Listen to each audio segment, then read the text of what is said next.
Well, welcome to the 2024-2025 budget presentation. Very familiar for all of you that have been here. I think we've passed out the larger format of the budget. People are rummaging through. But let me just begin, as we often do, with a slide that's become more and more familiar, not just to those that have been to previous budget presentations, but to Californians. For decades and decades, we've come to expect the unexpected as it relates to the volatility of our tax system. You could see here in the orange line, those are the big three revenues. Looks like an EKG chart. Goes up during the good times, goes down very badly in the bad times. You can see some of those spikes, which I'll represent in a capital gains chart next, that reflect, I think, the larger narrative of today's presentation. And that is a story of correction, a story of normalization, after a period of tremendous amount of distortion. And that distortion has been represented in the revenue collection in this state. Take a look at this chart. The 10.4%, that's 2000, the year 2000. We've had some spikes in the past in revenue. 10.4% is a percentage of our income tax collection, capital gains. You can see the 11.6%, an historically high number that was represented in 2021. And now a drop, and we look at the projections going out to about 5%. So those are just remarkable swings in terms of that revenue collection, particularly as it relates to capital gains and the disproportionate impact capital gains plays on our overall revenue. That said, the 5%, you may recall this time last year, I mentioned that the average this time last year of capital gains, looking back, was about 5.18%. So we're getting back again, story of correction, a story of normalization. We're back at about 5%. We're projecting about 5%, going back to what we have traditionally seen, again, after a period of unprecedented distortion. We'll talk a little bit more about that distortion in the context of the deficits and surpluses, though I will remind you in 2021 and the prior year, we had a two-year period where we had $177.7 billion operating surplus. I'll repeat that.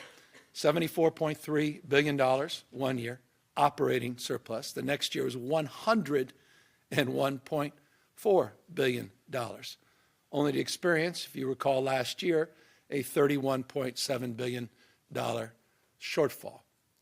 So again, normalization, correction after a period of distortions, getting back to what we have seen in the past. Let's jump right in. The budget this year, $291.5 billion budget, the budget that we are sending to the legislature, again, begins a process, doesn't end the process. It's a process of engagement, two-way conversation with the legislature. It's a process that, as you know well, unfolds over the period of time, particularly as we're the beneficiary of more information. That's why there's a May revise. That's really the prime time. Not January's budget, but the May budget. And that explains a lot of the discrepancy that invariably you will inquire about after not this general fund number, but this deficit projected number. $37.86 billion, $37.9 billion projected shortfall that we're looking to close. And those of you who've been writing about a different number, I hope you're immediately correcting that number. We have been pretty damn transparent with you by making the point publicly, not just privately, that that number was not the number, but continues to be reported as gospel. I don't know if that's good. I don't know that you think it's bad, but a lot of folks are probably wondering why that wasn't the number. And I told them the number is representing what we'll be presenting in January. 37.86, 31.7 billion last year, 101.4 billion surplus the year prior, 74.3 the year prior to that. Volatility that expresses itself again in that EKG chart that I showed before. So let's talk, and as I tend to do particularly when we have shortfalls, about the promises that we keep, the values we promote, the agenda that we hold dear. You can see a list of issues here that I think are top of mind for the vast majority of Californians, regardless of your walk of life, your ideological agenda. Homelessness, the issues around mental health, which I think is a unifying issue that we all share, the issues around a safer community, issues around crime and violence, education more broadly defined, and our efforts to really orient a new narrative around career education, which we'll talk a lot more about in the next few months, our climate commitment, which is second to none. We have no peers in that space, and our continued economic dominance, despite a lot of naysayers. But let's jump right into the homeless crisis and all the way to describe it. We're maintaining our multi-year commitments, $15.3 billion. So I just want to level set with you right off the bat, and that's things you know well, and the encampment cleanup grants and homeless efforts that are being addressed significantly through novel programs like Home Key and our ongoing commitments that we've made in the past to our local partners as it relates to COCs, the counties, and the cities. As it relates to ongoing commitment of an additional $1 billion through the HAP program, not dissimilar to where we were this time last year. We want to work on the accountability side of this, and we want to work with the legislature, and we will try to land in May on right-sizing that commitment. But no cuts, mid-year cuts, no fiscal, no cuts to those multi-year commitments that you know well. As it relates to mental health, same will hold here. That same $4.7 billion unprecedented investments in our youth. These are the wellness centers and wellness coaches that are going back in our public education system. No state in American history has invested this kind of money, 0 to 26, on early on focusing on early prevention, treating, as we say, brain health early before we punish it later, a focus, a commitment, a resolve on children's mental health, as well as building out our infrastructure, including the infrastructure that we're building out with our pilot 8 counties, 58 will be all in at the end of this calendar year on Care Court, and the opportunity that presents itself with the Mental Health Services Act. 11,150 treatment beds, just shy of 27,000 treatment slots are part of that initiative. Unprecedented opportunity in a matter of weeks that the people of the state of California will determine. That will have a profound impact on significantly accelerating our efforts on housing, homelessness, and behavioral health. As it relates to the issue of keeping this state safe, we're not new to this. We're not waking up to the issues. A number of years ago, you may recall the work we did with our Department of Justice, with our partners at the local level, our federal partners, not just our state partners and local partners. You'll see here just the efforts on organized retail theft. I'll talk a little bit more about that in a moment, break that down. The work we're doing on interdiction as it relates to enforcement. That's just the enforcement side of our efforts around opioids and fentanyl and issues related to the growing concerns around xylazine, tranq, as it's referred to on the streets. Our community policing efforts, our nonprofit security grants, and by the way, that's $140 million if you go back 5 years, but for the purpose of this slide, $90 million over the 4. Officer wellness, we're investing tens of millions of dollars into addressing the wellness and the well-being of those men and women in uniform. I'll remind people, if they haven't heard it before, I'll let you know that we have been investing in recruiting 1,000 new CHP officers. I think we had another academy class last Friday. It's been a real success, and I'm really proud of the work that's being done at the CHP to recruit officers, to retain officers, and that's paid real dividends as it relates to the partnerships we formed with cities like San Francisco and work we're doing in Oakland, the more work we'll need to do in Oakland, a little bit of a preview there. Efforts around gun violence, and I think there's an additional $66 million, $67 million last year. That's sort of a multi-year on gun violence through the Cal VIP program. And then investments that we've significantly increased as it relates to victim services. So $1.1 billion, those commitments maintain themselves. And again, there's a multi-year. You could talk to Joe and the team, finance in a moment. You could talk about what's remaining in terms of these budgets. They can walk you through all of that in more detail. As it relates to the detail, though, that I wanted to highlight on retail theft, we specifically, and this is our own accountability sheet, but it's important for folks to know. It's one thing to put out a press release, talk about putting out money. Where did the money go? 52 sheriffs and police departments have received upwards of $250 million in new grants to combat retail theft. This has been going out for the last year or so. 13 DA offices to advance vertical prosecution. And then we created this new unit, the Special Operations Unit, Department of Justice, with AG Bonta. It's done a wonderful job in this space, been very supportive. New task forces, prosecution teams. We mean business in this space. Again, we're not just waking up to this. And just some proof points on that. The CHP-led efforts have led to thousands of arrests, ongoing investigations, and recovery of stolen items. We do, for those that are interested in this, every Tuesday. If you haven't read about it, because maybe people aren't excited to report about it, I think it's important, we do Takedown Tuesdays. We update people on the progress we're making, the partnerships that are being formed in 58 counties and 470 plus cities, and again, unprecedented. Never in our state history have we provided this kind of discretionary grants to sheriffs, police departments, and DA's office, and I'm just really proud of the work that they're doing, and I'm bewildered by some that don't even ask for the grants, but then criticize and complain that they've got a problem. But that's just me talking out loud. But I share that as a point of just honest accountability and bewilderment. And but those folks up there, and we've got a list if you're interested in who's taking advantage, hats off to each and every one of them. Partnership at the end of the day. We need that local partnership. I say this about every issue. I'll repeat it again on this issue. A state's vision and commitment is realized at the local level. And I know this was on your bingo card, so I'm going to make it easy. Localism's determinative.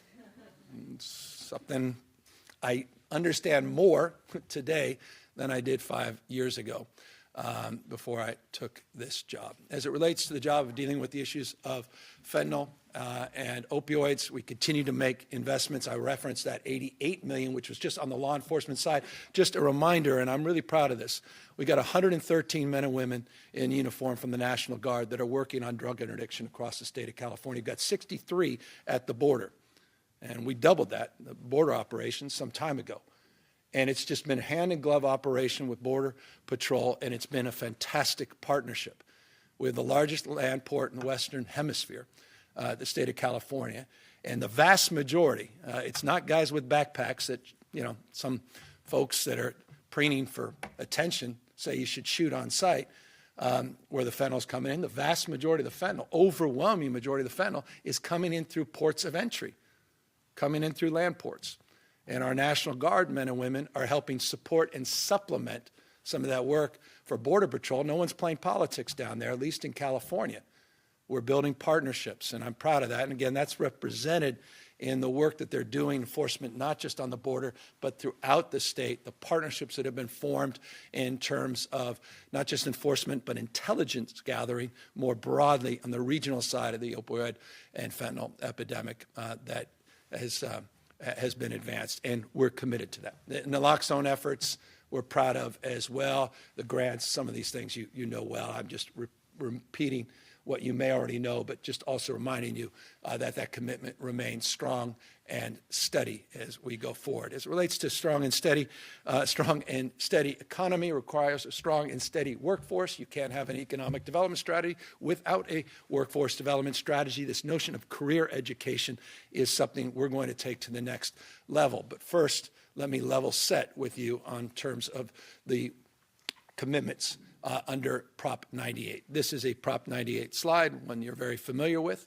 $109.1 billion. Interestingly, despite a shortfall this year, the per pupil total is roughly what it was last year. And on the Prop 98, just so you don't accuse me of misleading you with the previous slide, that's $17,653 per pupil, you see. Last year, it was $17,661. So $8 difference.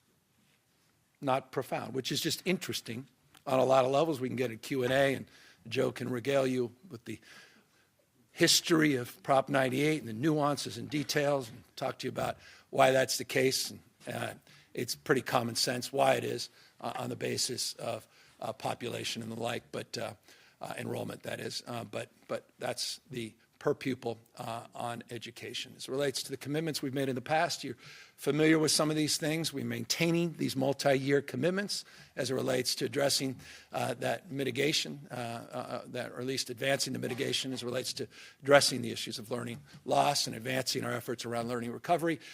Again, that children's youth behavioral health, I continue to highlight it because, again, my wife's here. It's a point of pride, and I couldn't be more proud of the legislature for their support of those efforts, including, by the way, community schools. That's a long-term commitment. It's something I promoted years ago, and we did it in a small way. In hindsight, it was a few $100 million that first year. Billions. We're committed to advancing that. It's all part of this larger education reform, transforming TK to 16. Remember, we've created a brand new grade, TK for all. I don't know that there are many states that are transforming their educational system in terms of investments like we are, including our education workforce, our educator workforce, the special education reforms. And you think I'm overstating that? Let me give you some highlights. Before and after school, it was a promotion, it was a promise, it was discussed. People are identified with that issue. No one's advanced it like we were able to advance the last few years, working with the legislature before and after school, reimagining the school day, extending the school year, looking at TK. As I said, the universal meal efforts are continuing, ongoing. Arts and music, of course, Prop 28 will advance that. And then we're committed, working with the Black Caucus. It was a priority. Don't touch the equity multiplier. We did not. As it relates to the work we're trying to do to close some of those gaps, and that $300 million is included from last year's budget where we had a shortfall. We committed to it, and we're advancing it again here today. As it relates to commitments that also need to be advanced, it's the compact with the UCs and CSUs to stabilize their multi-year outlook, to allow them to make investments without a short-term mindset.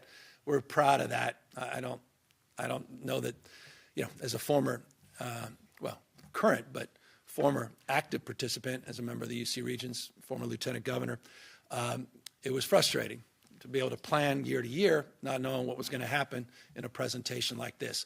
So here's long-winded point.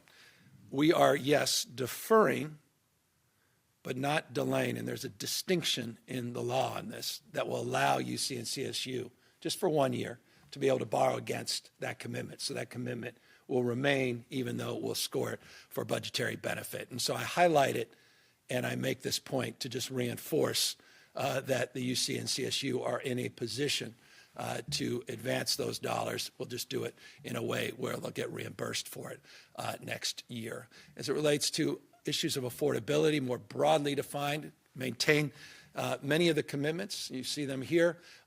Modest adjustments as it relates to middle-class scholarships. We'll continue with the baseline funding that we have advanced in the past, but we'll take a little bit of an augmentation moving forward. And Joe and the team can discuss that when they come up, as well as student housing. We're keeping that baseline commitment, and we're pulling back a little bit as it relates to the efforts to balance this year. Again, we could talk more about that in a moment. As it relates to that career education, just want to reinforce that commitment and resolve and preview. We're in the process now of advancing a master plan. I know perhaps it's overused, the master plan frame, but I don't want to understate the consequential nature of this new master plan. We're working on career education, looking at new pathways, these passports and these skills maps and skills transcripts. You may have heard me in 2019 when I was here for 2+ hours, boring the hell out of each and every one of you, talking about the Singapore model and all of these other strategies. We're just rolling all of this up into this new master plan. They're going to have to, there'll be a transfer of power here, but I'm going to make sure this gets done before they pry that oath. Well, I don't know what the phrase is, but anyway, we're going to get this done, and excited. Ben and the team are working hard on this. So I just wanted to highlight the career education. As it relates to keeping commitments on climate are substantially there. Full transparency, substantially there. But the biggest news, I think, is the work that the Biden administration has done. It's just extraordinary. I mean, a few years ago, could have never imagined $10+ billion just coming to the state in new climate commitments, and that's helped supplement some of the modest cuts we're making in this space. So overall now it's a $58 billion+ commitment. It's 54 before, a little more modest now as it relates to some of the balancing. I'll get to the details, a little more details of that in just a moment. But one thing that we are focused on and are very detailed in our oversight is holding big oil accountable. The climate crisis, after all, is a fossil fuel crisis, period, full stop. It's not even complex. They've been lying to us for decades. And that's not even particularly, well, that's pretty transparent. That's pretty obvious. But accountability has been lacking. And California will continue to do its job to lead by example. As we are in streamlining our clean energy stuff, you could talk a big game about low carbon green growth future and changing the way you produce and consume energy. But unless you get these large scale projects up and operationalized in real time, then you're misleading folks. And that's why these streamlining rules that we worked so hard with the legislature the last 2 years become so important. We're going to continue to advance that cause. And I want to just thank the new speaker, who's a particular advocate and champion of a lot of those efforts and his commitment to continue down that path.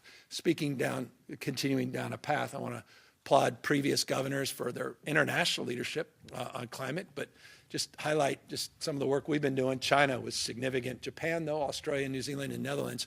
A lot of new memorandums of understanding were signed. A lot of good work has been done in this space. I got the next level climate team, and Wade and Lauren and the rest, and they've just done a magnificent job working to develop these partnerships at a subnational level. There's simply no other state in the world that is able to develop the kind of relationships with national governments as the state of California. So I highlight this because it's a point of pride as a Californian.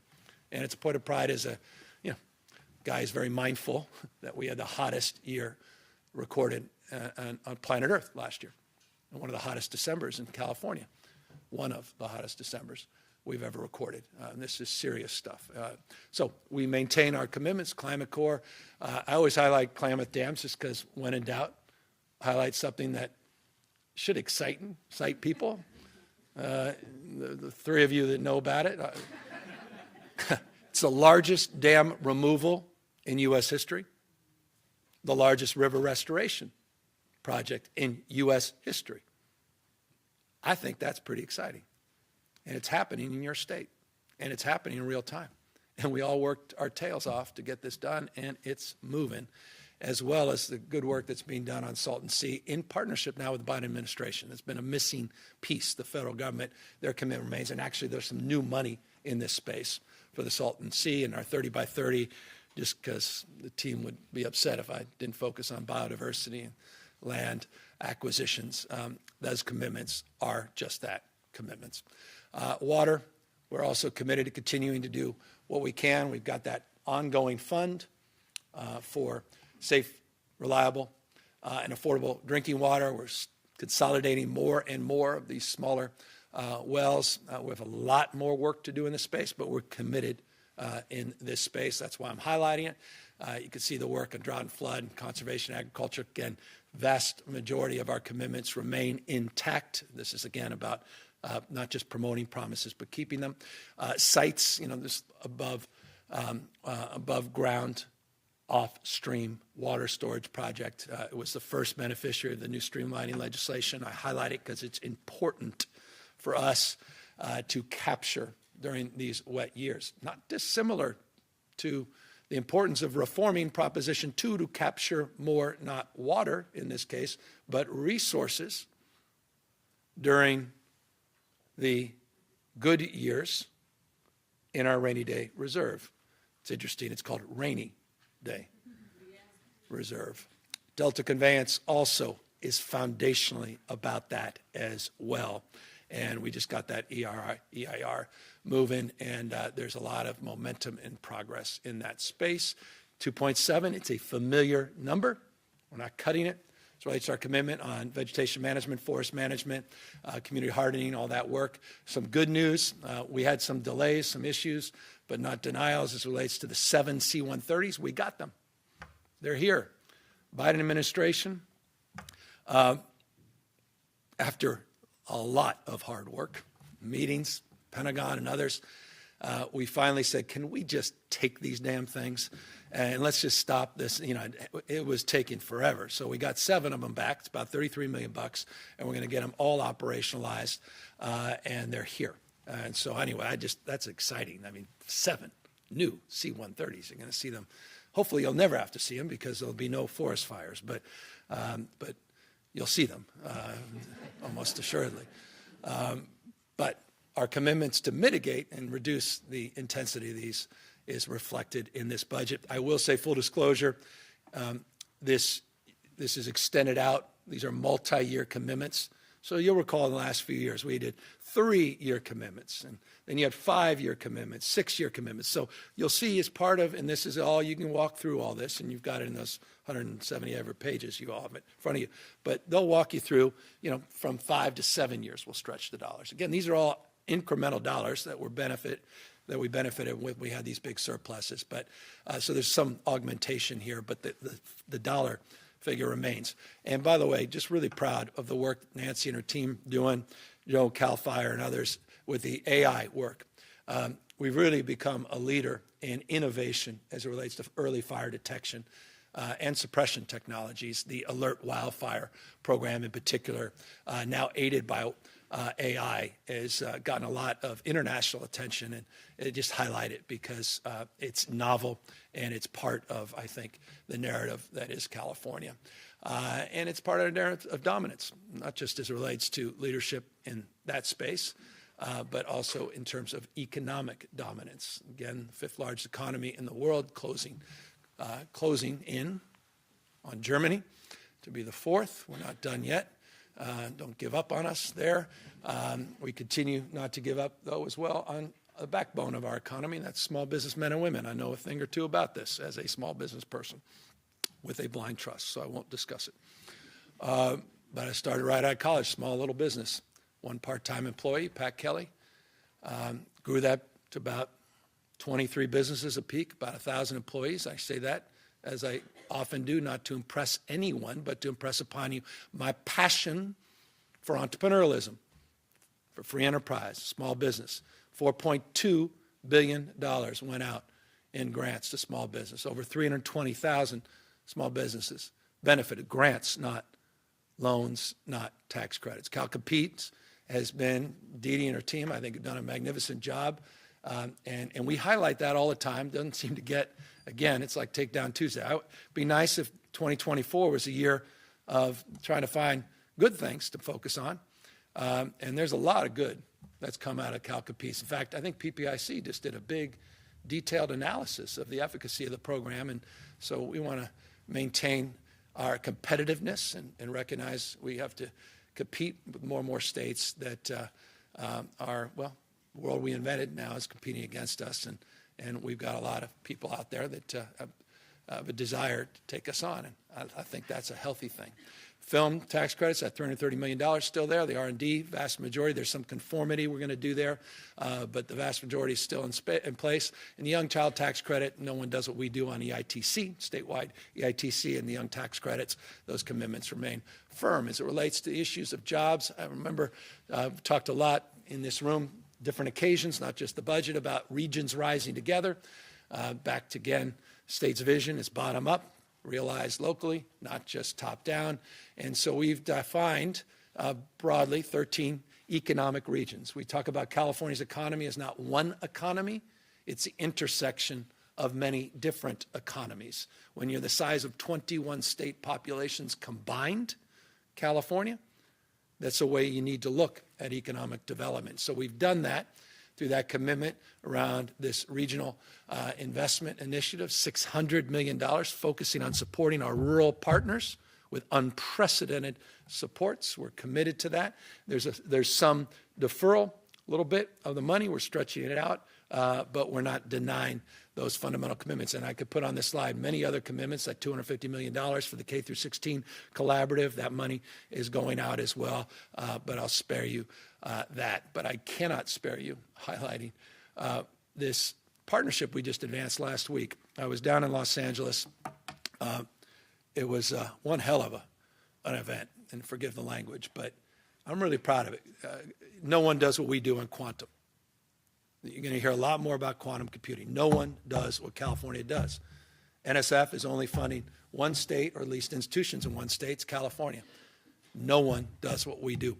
And no one's doing what we're doing on immunology and immunotherapy. And all of us have become experts on that because we all know what mRNA is now after COVID and everything else.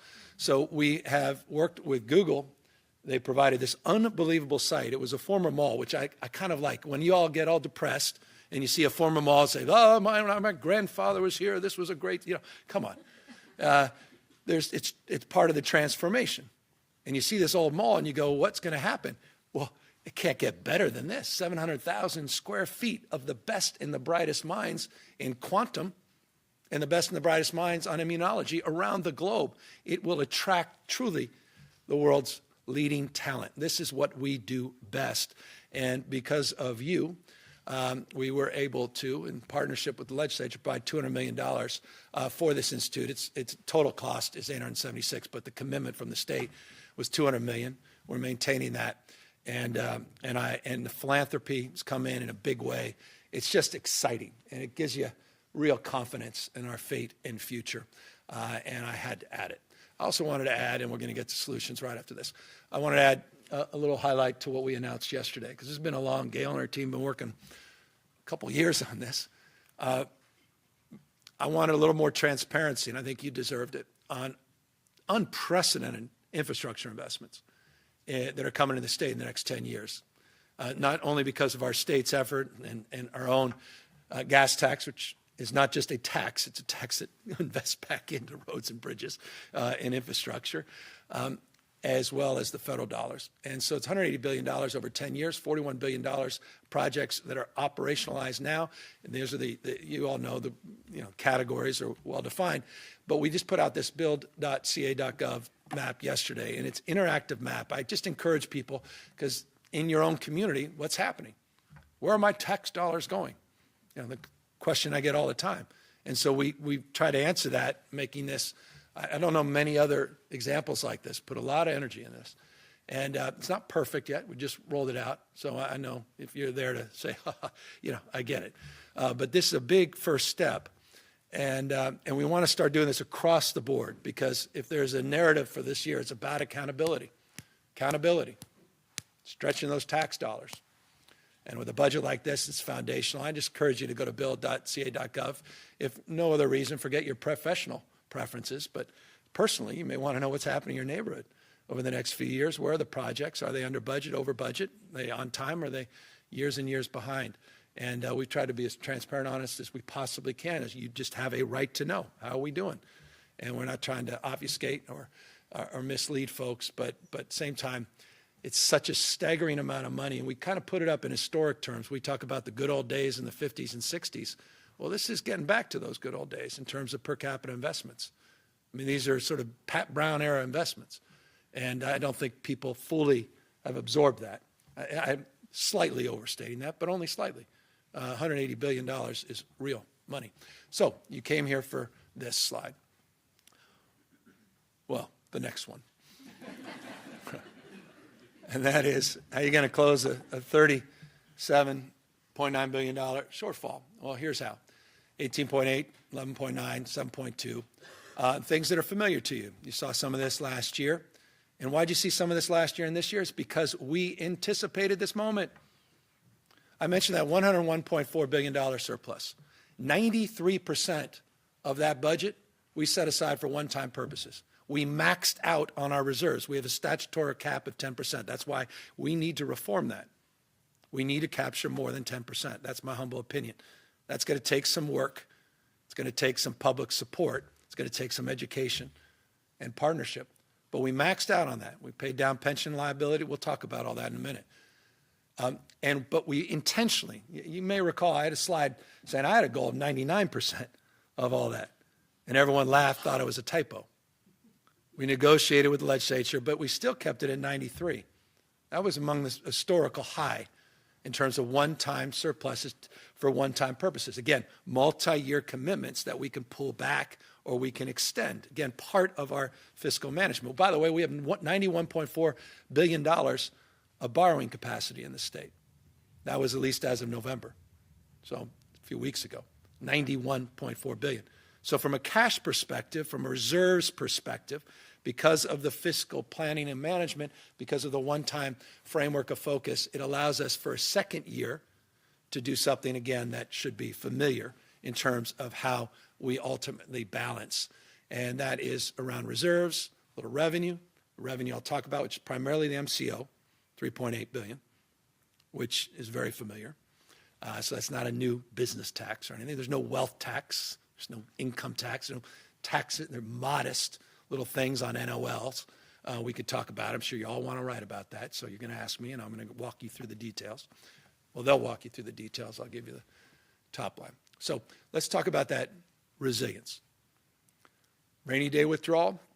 We're going to pull $13.1 billion from the two reserve accounts. Now, I don't want to confuse you, and we had it out with finance, my team. Should I include the 5.7? You're going to say, wait, you mean revenue borrowing? No, this is why we didn't include it. It's exactly 5.7 that we're pulling under the Prop 98 reserve. But I'm going to get to that separate. But that's not part of the balancing, remember, of the general fund. That's separate. But I'm going to get to that. And I just want to seed you with that so you'll understand the next slide. So we're pulling $18.8 billion, 13.1, and then the revenue and borrowing, special fund 1.4, 3.8 on the MCO. We'll talk about the rest, but that gives you roughly what we're doing here. But here's the good news. It still allows us to maintain $18.4 billion in reserves. This, by the way, also includes the school rainy day fund, of which we're pulling 5.7 this year. But it appears here for the purposes of understanding the reserves, the overall reserves that we have. By the way, you'll see a new reserve because we added to our own shortfall in terms of our need to balance an additional $3.4 billion in this SFEU account, which is basically a checking account. It's like line of credit of sorts, but with the money in the bank. So we're going to add an additional $3.4 billion for emergencies and uncertainties. So that actually added to our burden, if that makes some sense. And if it doesn't, happy to discuss it. So pull and bound, $13.1 billion from the two reserves, additional 5.7 on 98, that's not on this slide, maintaining this level of reserves for a rainy day. Also continuing our commitment to pay down long-term obligations. I think this is critical.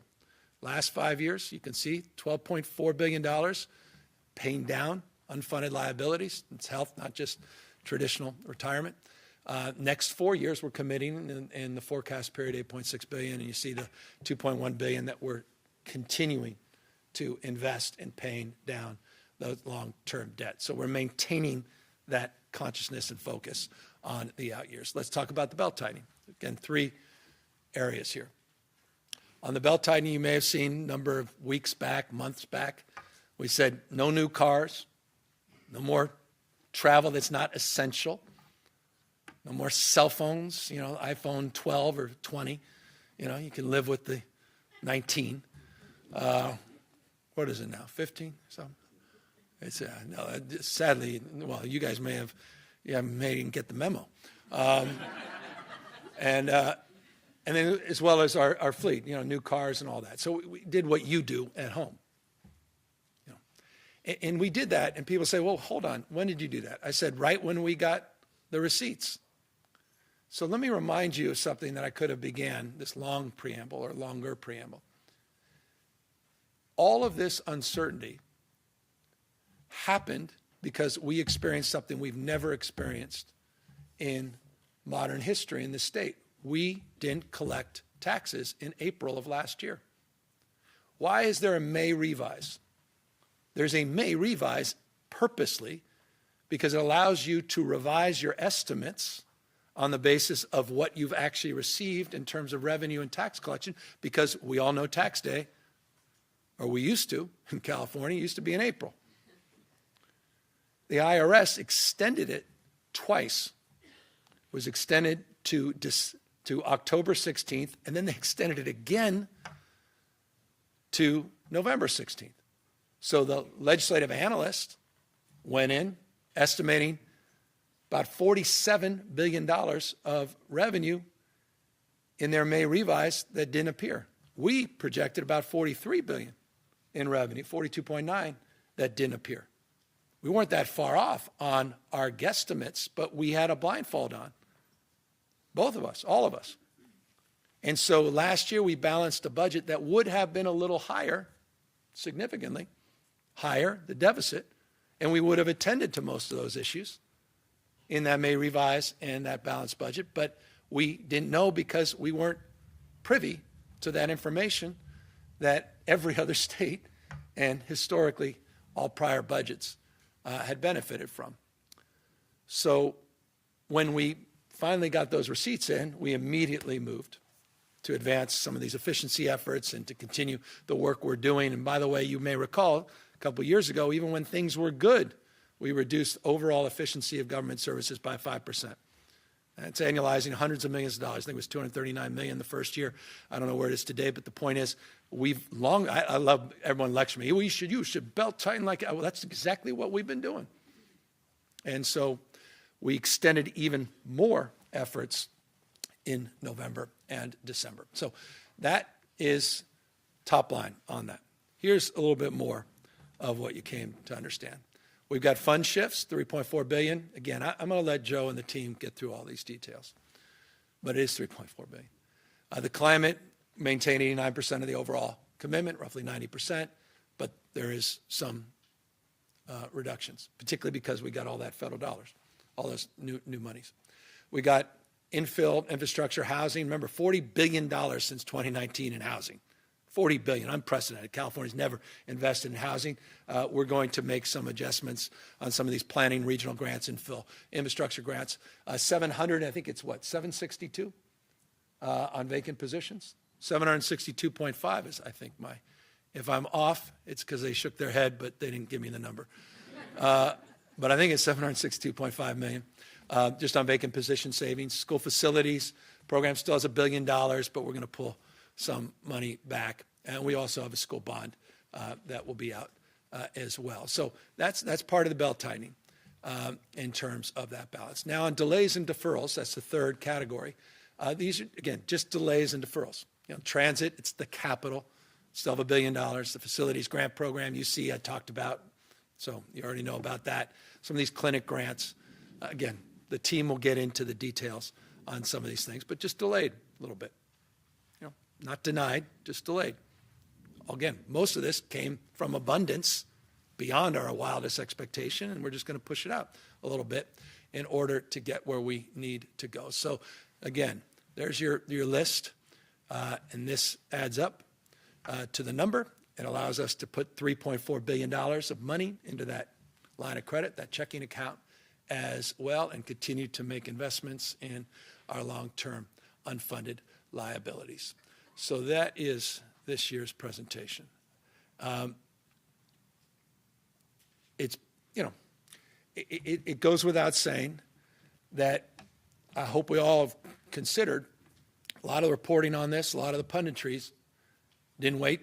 I think my mom told me, seek first to understand before you're understood. As opposed to ready, fire, aim. It's ready, aim, fire. I could keep going. And I hope it's reflected in a deeper understanding of where we are. Now, you're going to ask me a question, and I'll just close on this. I'm going to do my best, a lot of numbers. You got the LAO that said, you're going to ask, well, the LAO said it was this, and we've written about it 150 times as if it was true. You may not say the latter part of that, but you've written about it 150 times. And editorials, everything. Someone, I think the Wall Street Journal for the 6th time in a row have talked about a wealth tax. It's like a broken clock, And so you got that roughly 68, a little short, shy of that. The difference is in three categories. One, we increased it by 3.4. And then we have three categories of different numbers. About $10 billion difference in Prop 98, $8 billion because of what came in, was realized and collected under the IRS delay, from the IRS delay, and then $2 billion that was adjusted in terms of our own projections that were different from the LAO's going forward. So $10 billion there, 3.4, $10 billion. We have $7.8 billion, and this is something finance is privy to, not everybody else. They at least are privy earlier, and that's what we refer to in the language of accountants, workload reductions, which is a way of saying savings, more efficiency in terms of government operations. And we estimate $7.8 billion less costs than in that category. Not then the LAO, because it's about $4.5 billion less than the LAO. And that's, they assume some savings. We assume more savings, additional $4.5 billion. And then the big one was the $15.3 billion on the revenue side. And so here's and on that delta, let me say two things. We've got a 6-year budget framework, the LAO and finance. We kind of live in that prism. This is remarkable. Between the LAO and finance, we're off over a 6-year period by just $2.5 billion, which is extraordinary. I mean, we land exactly in the same place. We just have a difference of opinion in the short run versus the long run. They are, I don't mean this, and again, everybody, we're all in this together. They're partners, and I value their work. We just are a little less pessimistic than they are about the next year. And, you know, I don't live in a bubble. I live in reality. I've been out there, as you know, making a case for this economy. A lot of people are just making a case 24/7. They're trying to drag this economy. I think you had an ex-president yesterday who said he was hoping for bad news in the stock market and the recession. I mean, I'm glad I respect the honesty. But there's people that literally have been talking down this economy, and yet it continues to we dominate the globe. And so we're just a little more optimistic than all the naysayers. So they're slightly more pessimist, not deeply pessimist. We don't assume a recession. They don't assume a recession. But they see indices. They see the prospects that it could happen are a little more likely than we do. And that's the difference on the revenue side in the short term. And then they're a little more optimistic than we are in the back end. And I hope they're right and we're wrong. And that will right itself. So that's the long-winded delta. I've got a slide later if you want to go through that one more time, if you didn't get all that down, because I imagine that's going to be fundamentally a question, why the delta. But I just want to close, not talking about the delta, though proud of the AR, and the importance of that project, but just to thank my team. This has been a hard year, and you can tune out on this. This is just for me and my team. I'm trying to be charitable. It's interesting. You recall this time last year, we were dealing with unprecedented flooding. I came in with a baseball hat and was heading down to the Central Coast this time last year. Little did we know that those extreme weather patterns would lead to this extreme volatility in financial projections, because we didn't think through or even consider that the IRS would delay taxes in 55 of the 58 counties in the state of California on multiple occasions. In one occasion, we read about it. And we're sitting here going, wait a second, we got to pull this budget together. And not just for the May revise. And you can go back to that May revise presentation, and sometimes it would be good to listen, making the point around this uncertainty. And it also was reflected in all those vetoes that everyone loves to hate, where I said, we can't afford to do this. Imagine if we had signed off on all that.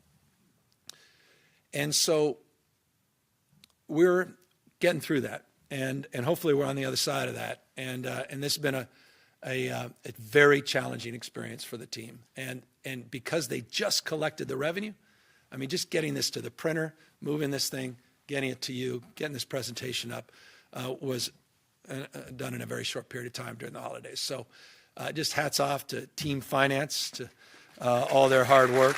Joe and Erica, thank you.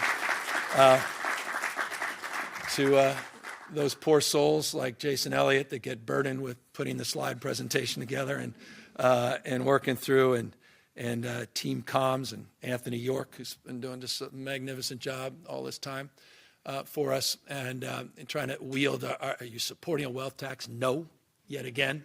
Why the hell do you keep writing about that?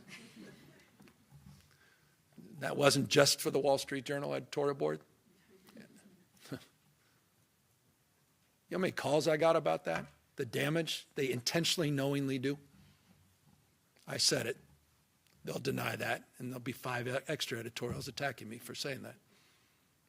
But they know that because every year I say that. Every year I say it. I don't know what more we can say. I think it's shameful because I think it's done very intentionally. It's not truth seekers. It's ideological warriors. And I say this as a guy who loves the news side of Wall Street Journal. I think it's one of the best. But that editorial board, it's a broken clock. They do it over and over and over again to damage this state.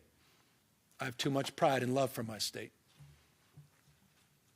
And I'm sorry to state it so emphatically, and I know I've done this long enough to know when you do that, you'll pay a price. But the state's been paying a price for the misrepresentation and lies that are advanced every single day about this state and the state of the state, the health of the state, its resiliency, its vibrancy, its entrepreneurial spirit, its energy. And so I'm here as a future ex-governor, loves this damn state, everything it represents, all its imperfections. And don't think for a second we're not honest and transparent about those imperfections. We're taking them on in historic ways, and we're trying everything we can, flood the zone to address those issues. But one of the issues that remains in this state is, just the constant and never-ending assault on our values and the things that I hold, and I think the vast majority of Californians hold dear. So I'm for brand California, and I'm going to be a little bit more pointed, a little bit more aggressive in making the case. And some of the reporting around the last few weeks related to this budget and presentation, and I think is done some harm. And so I hope that's considered, and if that's your story, so be it.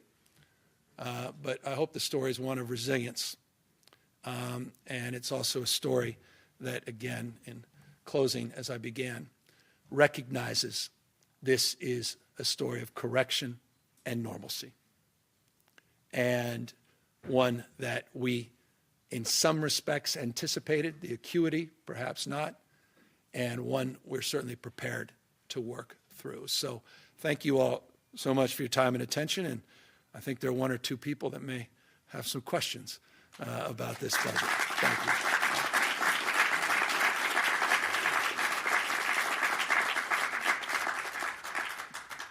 Good morning, Governor. Nicole Nixon with Cap Radio. Thanks for answering our questions. Thanks for preemptively answering the question about the differences between your projection and that of the LAO. Do you have a specific proposal on reforming the budget reserve account and collections for that? Well, I have broad strokes ideas. It needs to. 10%'s not adequate. I expressed that last year, expressed that the prior year. I said we're hitting the cap. We'd love to capture more. It led to, by the way, an $18.1 billion tax rebate, largest in U.S. history. I don't read about that all the time, so I'll say it a second time. In fact, the last checks just went out. There were a few dangling checks that went out just last month, $18.1 billion. So we created the reserves, and to answer your question very specifically, the reserve construct was created after the GAN limit was advanced. And I just think we've got to modernize our thinking as it relates to that relationship, and we've got to reconcile the volatility of the capital gains, which I think only will become more and more volatile on the nature of the macroeconomics. And it's really important to capture more going forward. So we've been in discussions last year with members of the legislature. They had more of a GAN focus, some of them. Ours was more just a clean Prop 2 reserve increase focus, and everyone has ideas in between. And a lot of folks wanted to stack it up with other things, and we all took a step back. I want to take a step back to the table on this and work together, but with some humility. Full transparency, we decided to do some survey work on this with the public. We got work to do. The public doesn't necessarily see that as, well, how's that going to advantage me? And so we just have work to do on this. And so specific proposal, no, but directional desire, absolutely. And then you framed this budget as a normalization after a couple of very big revenue years. You're looking at cuts and delays, though, for programs like climate and housing. Do you think you overpromised on some of those things a couple of years ago? Absolutely not. Unprecedented commitments on climate that actually will grow because of the support of the federal government. So I may have understated our capacity because I never could have imagined the kind of support coming from the federal government and the leverage from the private sector as well. That is a big part of it. So I don't feel that's the case. And again, on the housing side, the CEQA bills, the reforms we've advanced together in partnership with the legislature, and the unprecedented billions and billions, $40 billion again since 2019 in that space. That was a pace that broke all my expectations before I got here. Thank you. Good morning, Governor. Andrew Oxford from Bloomberg Industry Group. Regarding the minimum wage increase for healthcare workers, the summary describes a sort of trigger mechanism. I'm curious if it's your expectation that that trigger would push the implementation of that higher minimum wage out entirely from 2024. Well, we're working with the legislature. We made a commitment with the legislative leaders, stakeholders. We made that crystal clear. You're referring to 525. And we continue to work to land that. And it's foundational as it relates to that trigger. And so you'll see that language very shortly. We're confident all parties that committed to that agreement are going to meet it and do so very shortly. And you'll see the fruits of that in terms of a legislative, actual legislation in a matter of weeks, hopefully. And how much were the savings and workload reductions the result of the recently imposed spending freeze? That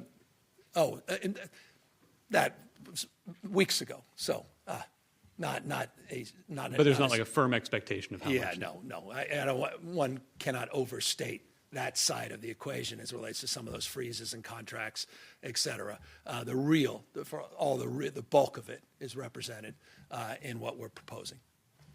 Thanks. Yeah. Hi, Governor. Ashley Zavala with KCRA 3. I know you mentioned your intention to tap into the rainy day fund and withdraw money, which would require you to declare a budget state of emergency, essentially.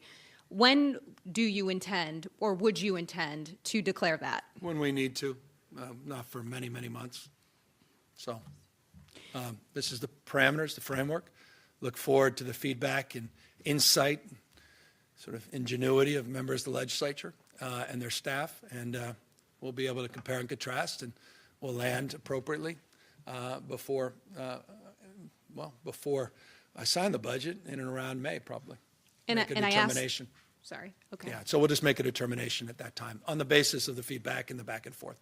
And I ask because in your letter to the legislature, you note how last year you and state lawmakers crafted a budget blindfolded, essentially, without a lot of the information you needed to do so. And so I know there's an appetite in the legislature to potentially open up last year's budget with some tweaks and changes, and I didn't know if that rainy day... Well, we got 7.8 billion of proof points in terms of workload reductions that are already represented.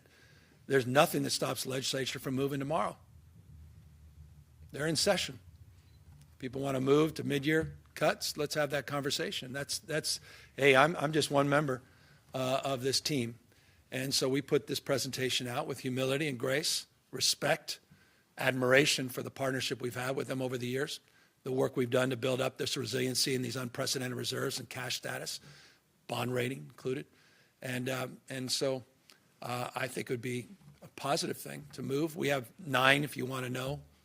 You didn't ask, but I'll offer. I have 9 early action items that we will be asking to work with the legislature on. They don't total the entire budget, but they're just early actions that we want to move. So that's indicative of a desire to move. Let's go. And They finally, just got back. And you've been clear about how you feel about the wealth tax. Are you committed to not raising any taxes to close this gap? I don't know how many times I have to. I'm just not going to say it again because I say it every single year. It's infuriating because I guess everybody needs the same story and needs to regurgitate the story.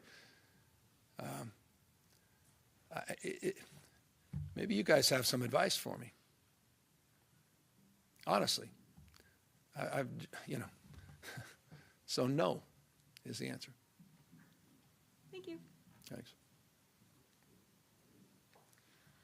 Hi, Governor. Sophia Bolag here from the San Francisco Chronicle. In light of this projected deficit, and given that this year is an election year, I'm wondering, are you concerned at all about the potential of state and local ballot measures to sort of put further strain on the state budget this year? Well, are you referring to that one big one? Any that potentially come up this year? I'm just wondering about your. Yeah. Well, I mean, look. Why don't we deal with those as they come up? Hard to sort of speculate on what's out, what could possibly be presented. There's limitlessness to that. It's like one member of a legislature has an idea, and then people say the state of California is moving in that direction or something. A lot of local folks have ideas. I'd have to review those and consider them. But I'm for flexibility, accountability, for some constraints, of course, common sense. Fiscal discipline. So that would be the parameters to which I would view, or at least the lens to which I would view and consider whatever those proposals are. And then you mentioned the legislative side of things. I noticed in your budget proposal, there's a section of savings legislative requests. Are those bills that you signed into law last year that you're not planning to fund? Yeah, those include some of the things that we put in as well. So we all have to work through that. The bills that I signed that had new fiscal costs, I think it's in all of our interest to review them on the basis of the shortfall and make a determination together whether or not those are still the top priority of the legislature. So that's the way we frame this, and that's what we've advanced. So we took a portion of that as it relates to the members' requests, other things that we had championed as well in concert with the legislature. And we want to put that back up on the table under the circumstances and make an assessment of, is this more important now than this? Was what the governor proposed in January, do we really want to see that happen? This is not all stuff I'm not, governor's excited about. Come on. I mean, I'd love to see those compacts advance, all these things. Love to get those off the table. But what's more important? So that's part of the trade-off. That's part of the sausage making. That is, for me, the most exciting time of the year, budget. And I'm looking forward to constructive dialogue with the legislature on all this. Thanks. Hi, Governor. Lindsay Holden from the Sacramento Bee. Following up on Ashley's question, can you be a little more specific about early legislative action? What are you looking for? Are there authors? What have your conversations with legislative leadership been like? Well, I'll leave that. Perhaps we can have a sidebar with the ledge team. They could talk a little bit more. But again, full transparency, there are 9 specific actions. I may change, but 9 that I've signed off on at least today, where we've began the process. Let me give you want one interesting specific? You may want to run with this or you may not. It may be so dull you don't even want to ask a follow-up. There's one for $22.1 million for fruit fly containment. I just thought some of you old enough would get interested in that. Others are going to look up, what's a fruit fly? So that's one action that I think is important based on a little history. There's some other actions that are in there. So you get a sense. I mean, that's a more modest one. There's some more significant ones. So it's across the board. And again, look, if the legislature wants to move more quickly on any of this, I'm ready. I'm ready. I mean, look, I've been ready. So for me, we want to hit the ground running. We'll do this Monday through Monday. I mean, ready to work with them through all this, and hopefully we calmed a little bit of the nerves on the magnitude of this. And but there's still some tough stuff in here that we'll have to attend to, and I'm happy to do it sooner than later. But I'm going to respect their calendar. It's their right, their privilege, their prerogative. And again, we've just had such a great relationship the last 5 years. I couldn't be more proud of that working relationship. I want to maintain it with the new speaker and pro tem, two people I've worked with for years. I have deep respect for and admiration for both of them, and really look forward to this opportunity to dialogue on this. I also wanted to ask about HAP.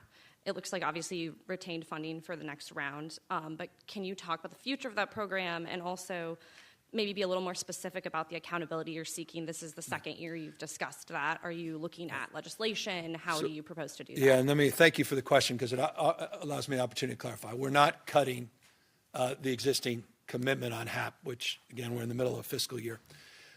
We're doing what we did last year. That's why I referenced it in the context of the budget presentation, where we didn't include it in January into the new fiscal because we want to address the parameters of that accountability and engagement.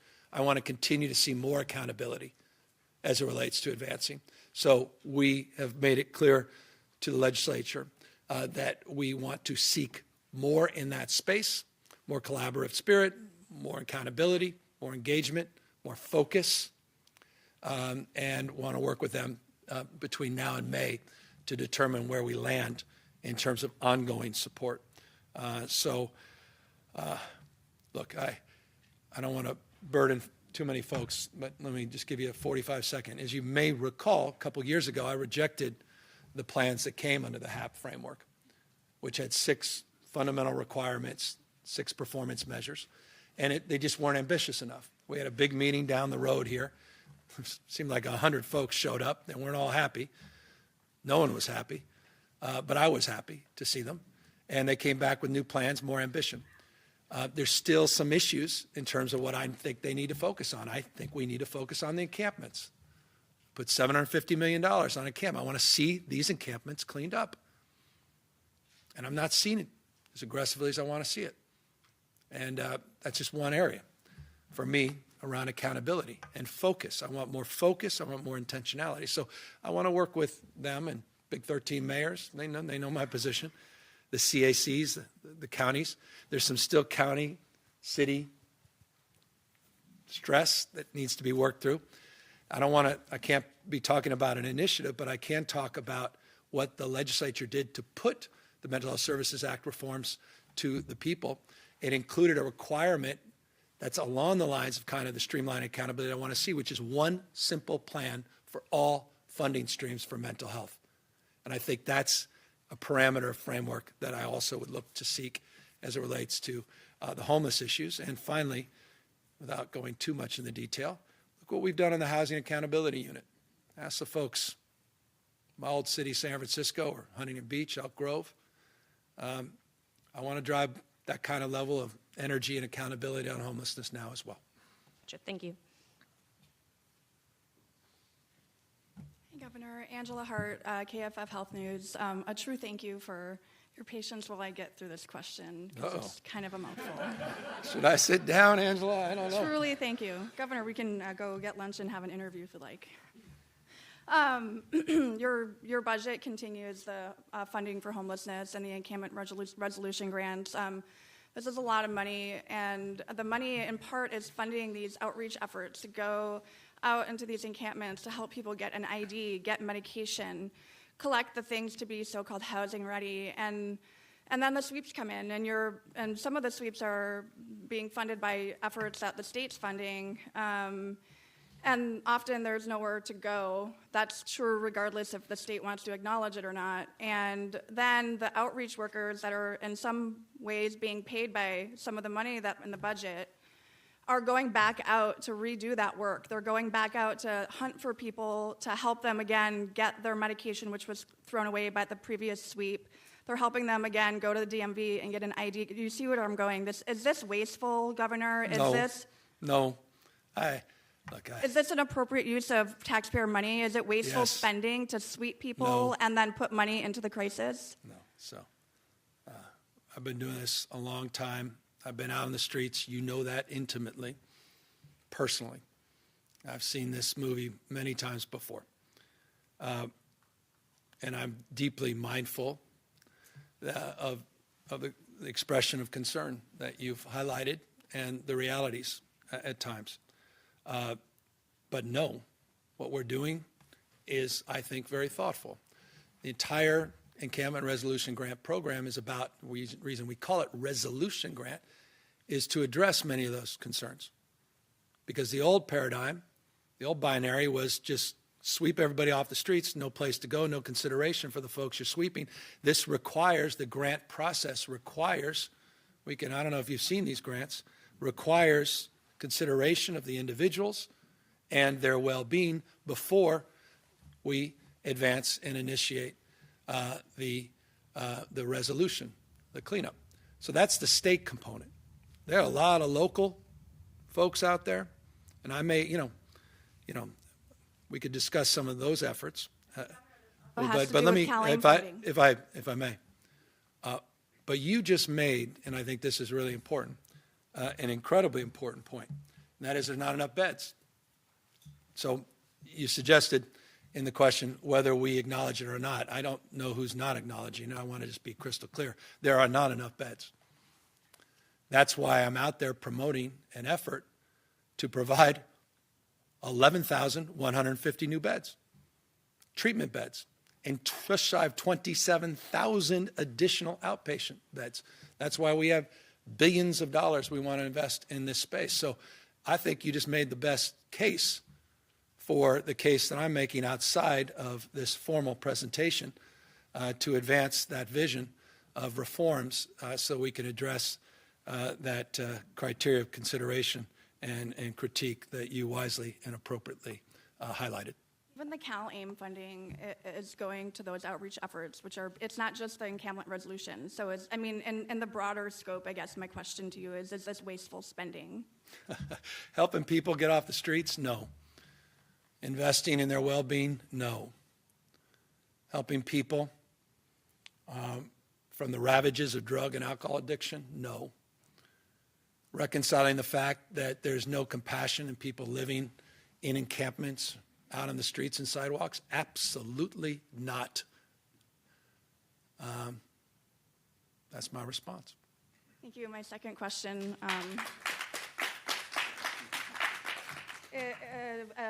The healthcare minimum wage, the $5.25. I noticed that the budget does not include funding for that.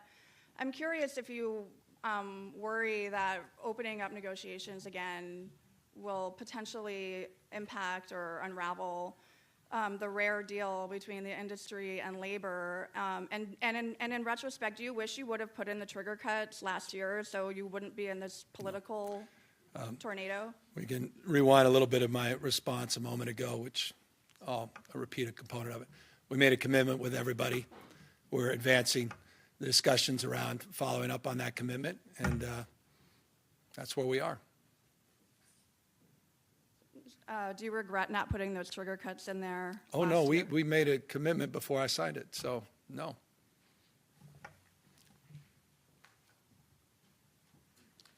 Marisa Lagos from KQED.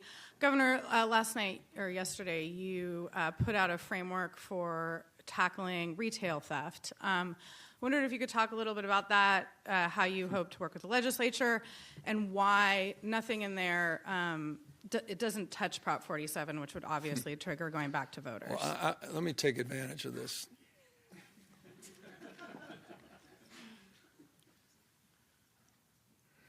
It's kind of like a wealth tax for me. I don't know if we could put up a slide here.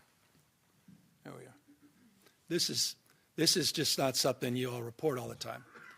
Everybody talks about Prop 47. And they say, boy, we just got to change. They lowered the threshold. I see this 24/7 surround sound on all these news, including that same editorial board with that broken clock. And they're saying they lowered the threshold So that's the issue. And we say, well, that's interesting.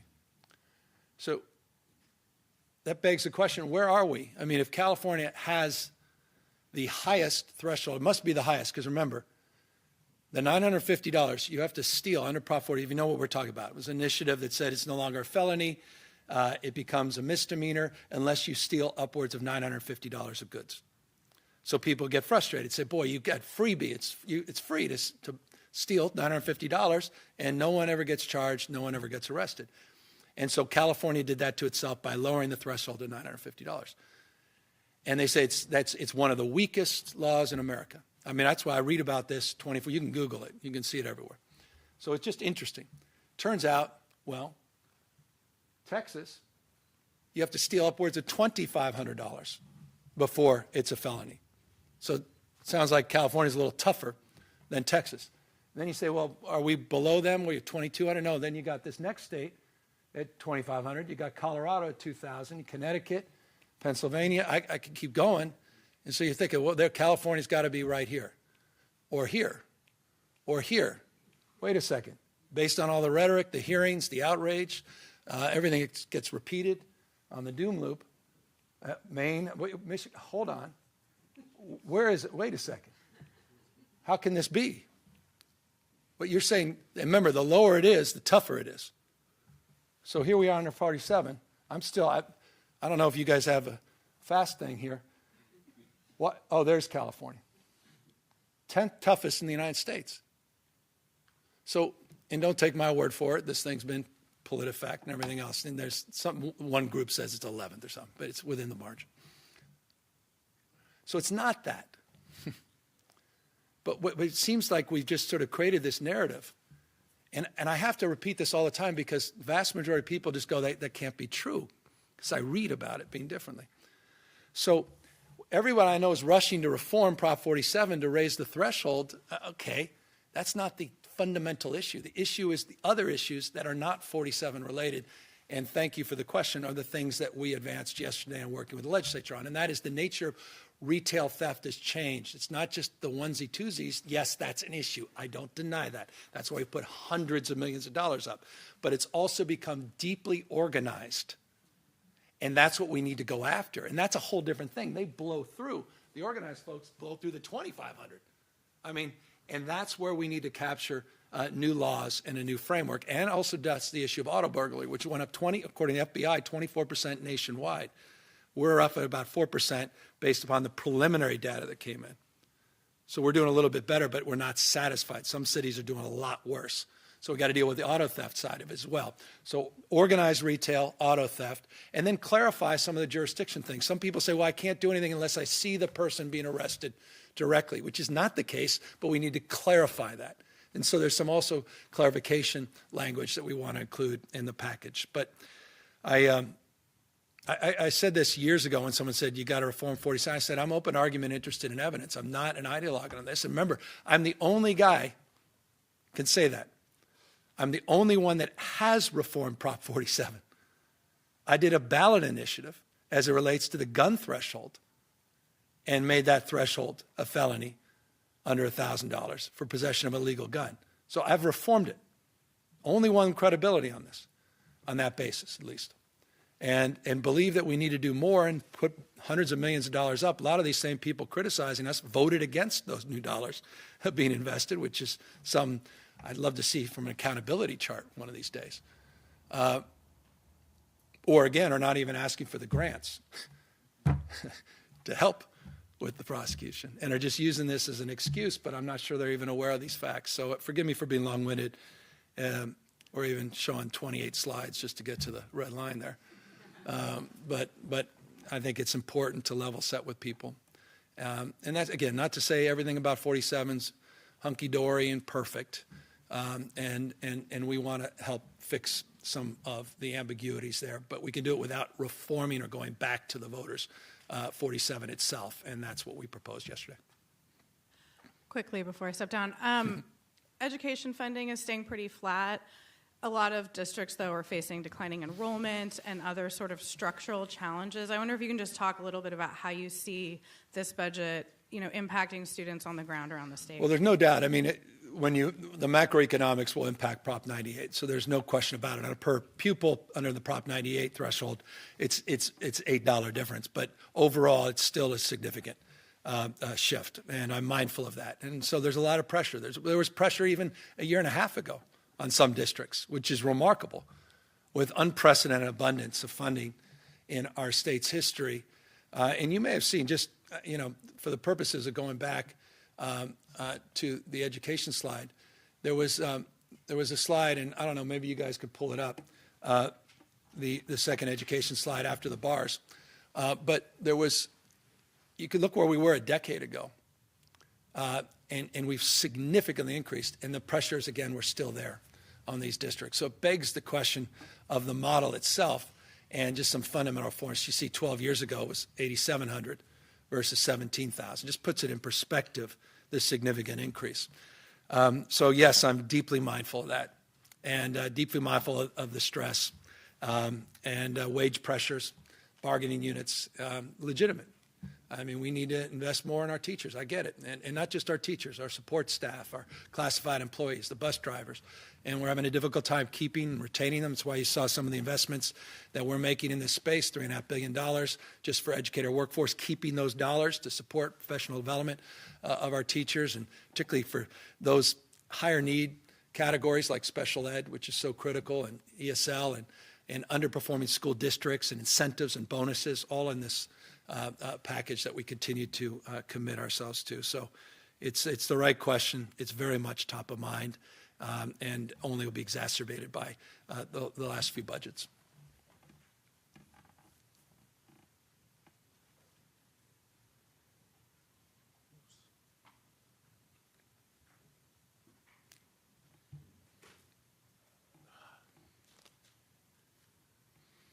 Good morning, Governor Newsom. Or afternoon. I don't know where we are. Good afternoon, yeah, basically, yes, I'm sorry. This is Antonio Harvey from California Black Media.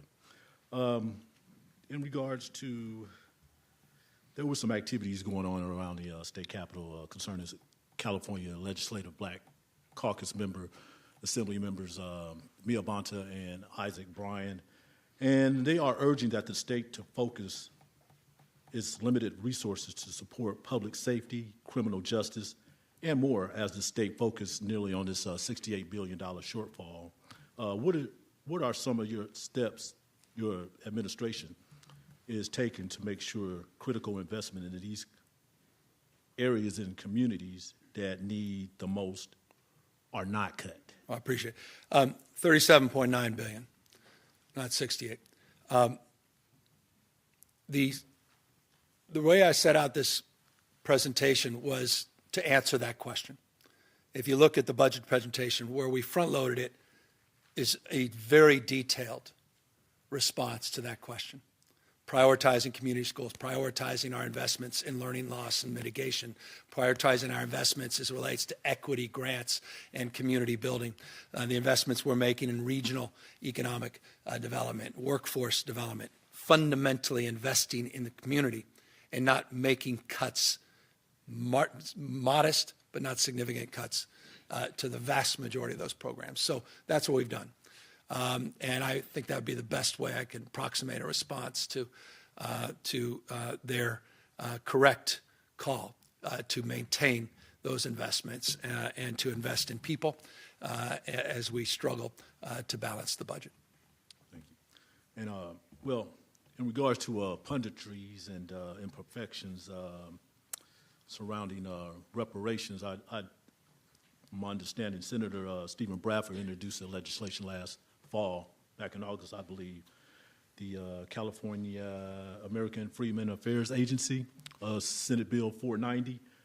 Just want to, get your thoughts about was there any funding allocations for the Department of Justice to in regards to keeping that process going? And have you read the final report, the 1,100? I haven't read it. I've devoured it. I've analyzed it. I've stress tested against things we've done, things we're doing, things that we'd like to do but can't do because of constitutional constraints. And I've been working closely with the Black Caucus. And I really can't stress how how good a working relationship we have. Lori Wilson and others, she's been just magnificent. And we continue to work through this. They asked me, Black Caucus, they had 3 top priorities in the budget. They said, please don't cut. We didn't touch any of them. I mentioned one of them on the equity multiplier, the Bunch Center, UCLA, being another one. So we are mindful of that report, and we are deeply mindful of what will come next in partnership with the caucus, and the work continues in that space. If I just might add right now, the state of New York they have put together a reparation task force, and they're hitting the ground running. So I would think that you're mindful of that too, correct? No, Kathy Hochul reached out to me on this and aware of what they're doing. They're just starting a process. We just ended the first phase of that process. We're now entering second phase of the process. And as I said, working collaboratively. I don't want to get over my skis on here because of the partnership we're forming with the Black Caucus in this space to take the next steps based upon the recommendations of the report. Thank you. Thank you. Good afternoon, Governor. Travis Gilmore with the Epoch Times. Considering that the deficit is related to misses in personal income and corporate tax revenues, what role did the loss of businesses and residents over the last few years play in the situation? I don't know that it's played out. So you saw, I think it's on page, if I'm right, someone should get me lunch. Page 149, I think there's the demographic page in the budget. I'm just curious if that is right. That lays out how it's significantly tempered. It is right. Okay, so someone get me lunch. I'd like a chicken salad. Between July 2022 and July 2023, 0.1%.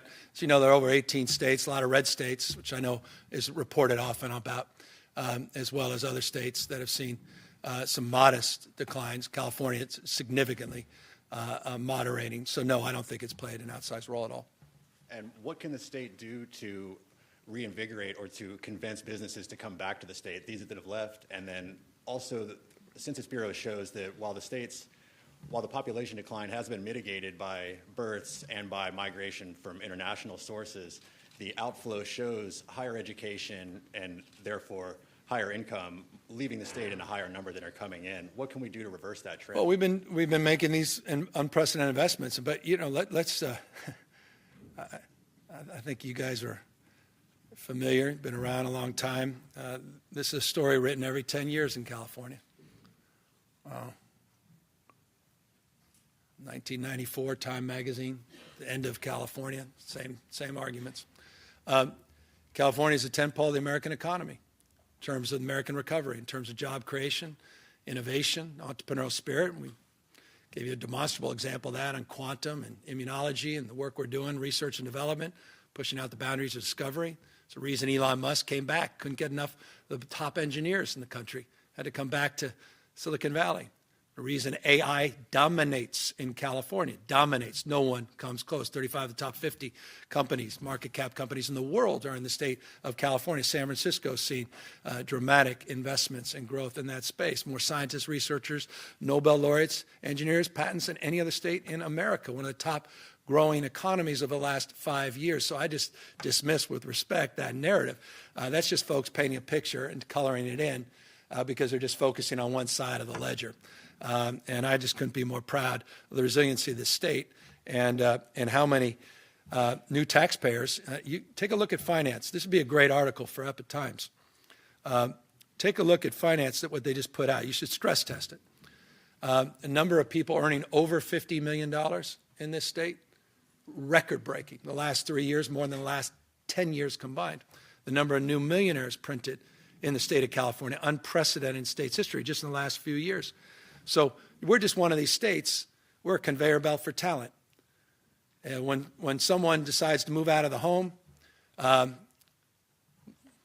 we have 15 new opportunities for people to come in and get the benefits of our partnerships and our support, the UCs and CSUs, community colleges, and all the benefits of this state. And so we're just the greatest wealth creator in the world, California, and we continue to dominate in that space. And you'll see that on the basis of finance's own assessment, on the basis of tax receipts. And I just think it tells a very different story than the story of 3 years ago, because Elon decided to get his capital gains deferred in Texas. Thank you, Governor.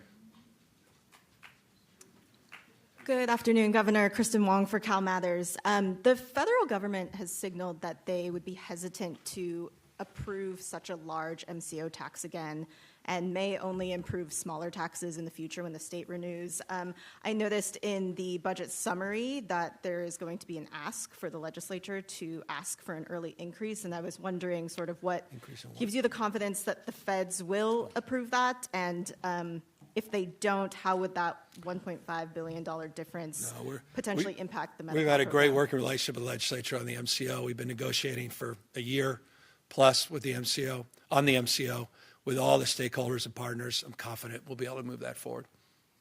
Are there any concerns about if the feds don't approve it, that We've had, it would impact Medi-Cal? as you may know, we have pretty good working relationship with the federal government. And I'm not concerned about that. And then it also sounds like, to follow up on a couple of my colleagues' questions, it sounds like there potentially is not language yet for the healthcare worker minimum wage bill, but the summary document mentions Once we get exemptions for that the done, state. you're going to get it, and then yes, so don't worry. As soon as we have it, working on the details, and we'll get it to you. All right, thank you. Thank you. And a good morning, Mr. Governor. It's Eitan Wallace here with the 9 Nexstar media stations across California. Thanks for taking the time. The first question for you has to do with just between now and May. We have about 3 months and 3 weeks until May 1. And so my question for you is, in the sense of between now and then, what are you most optimistic about, most hopeful about in terms of this budget, and what are you most concerned about? And could those concerns be that the deficit actually grow between now and then? Well, I'm pleased. Just a few weeks ago, we got clarity on where we stand because of those delays. So that's number one. We have a much better sense of where we are.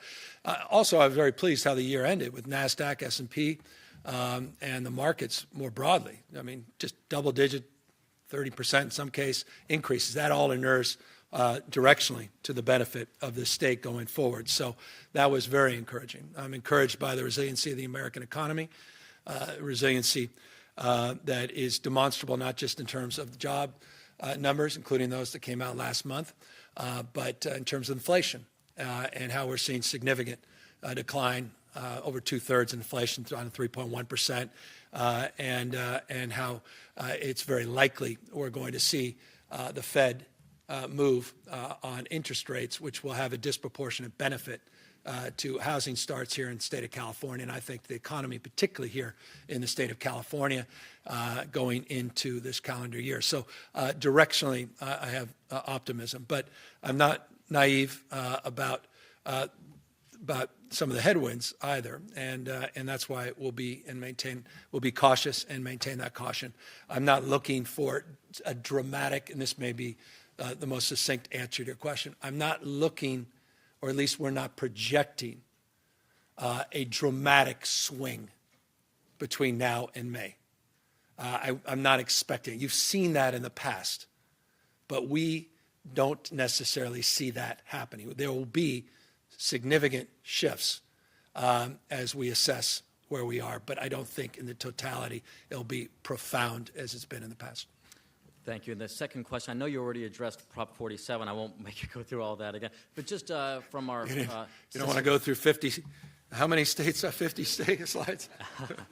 Just from our station down in the Bay Area and Cron 4 Television, just a question from them in the sense of follow-up in terms of what, just some of the main goals that you do hope to achieve with your property crime proposal, just for the everyday Californian. I want people to know this is unacceptable, period, full stop. Needs to be accountability, needs to be arrests. Folks need to be held to account. There's nothing good or right about this, period. I say this as a small business person. He's had his own business smashed on multiple occasions. The vulnerability, the sense of loss is not just the monetary, it's a feeling. It's unacceptable. I'm not condoning it. I don't explain it away. Quite the contrary. And that's why years and years ago, was down in Long Beach and in the East Bay announcing efforts to go after this and to start to focus on this. And I'm very pleased now. Rick Zabur, others are doing a very good job now, more oversight in the legislature, and I welcome that. I think that's a very positive development. We've got good working relationships. Sheriff Cooper has been a real partner in this space and a leader in this space. And I just want folks to know we hear them. We're listening to them. We've done a lot, but we have more to do as the nature of this continues to evolve. We need to evolve in terms of our approach and risk assessments. Thank you. This is Adam Beam with the Associated Press. Governor, what's your reaction to the San Quentin Advisory Council's report, and are you proposing any changes to your proposal? Oh, I'm so proud of them. Boy, Darrell Steinberg just knocked it out of the park. They did such a magnificent job. I had a real detailed briefing a few weeks ago. Ann Patterson led it in our office. I was really humbled by it. They took the charge very seriously. They got creative. They found a lot of savings, which was fantastic. New ideas. That's exactly why we formed the committee. So I'm really excited and encouraged about taking it to the next step, taking the next level and moving it forward. So in the next number of weeks, maybe a month or two, we'll be talking a lot more about this. All about the California way, reforming our criminal justice system. You may see in the budget, we've got two more changes that will come at the CCC in March of this year, and then Chuckawalla in March of next year. We're down to, I think, and if I get this right, I want extra chicken on my salad. I think we're projecting going down to, I think it's 94,222 prisoners in CDCR. It provides a lot of opportunity. Remember, if Arnold was here back at Schwarzenegger administration, it was 160, 170,000. So it allows a lot more flexibility, a lot more opportunity, not just in San Quentin, and that's the long-winded point. I see San Quentin as a catalyst for reforms across the system. You want to get tough on crime? Let's deal with the fact the vast majority of these folks are back out on the streets and sidewalks, many of them recommitting crime. I want them to come back reformed. I want them to come back constructive citizens, and we have the opportunity to do that, particularly at San Quentin. So I was really overwhelmed by the work they did in that report, and a lot of great ideas, and we'll pursue many of them, not all of them. And finally, Governor, you spoke about your vetoes at the end of session. If you knew the deficit was coming, and you certainly did, why did you choose to sign that minimum wage increase? Because we had a commitment on the trigger. There's your answer.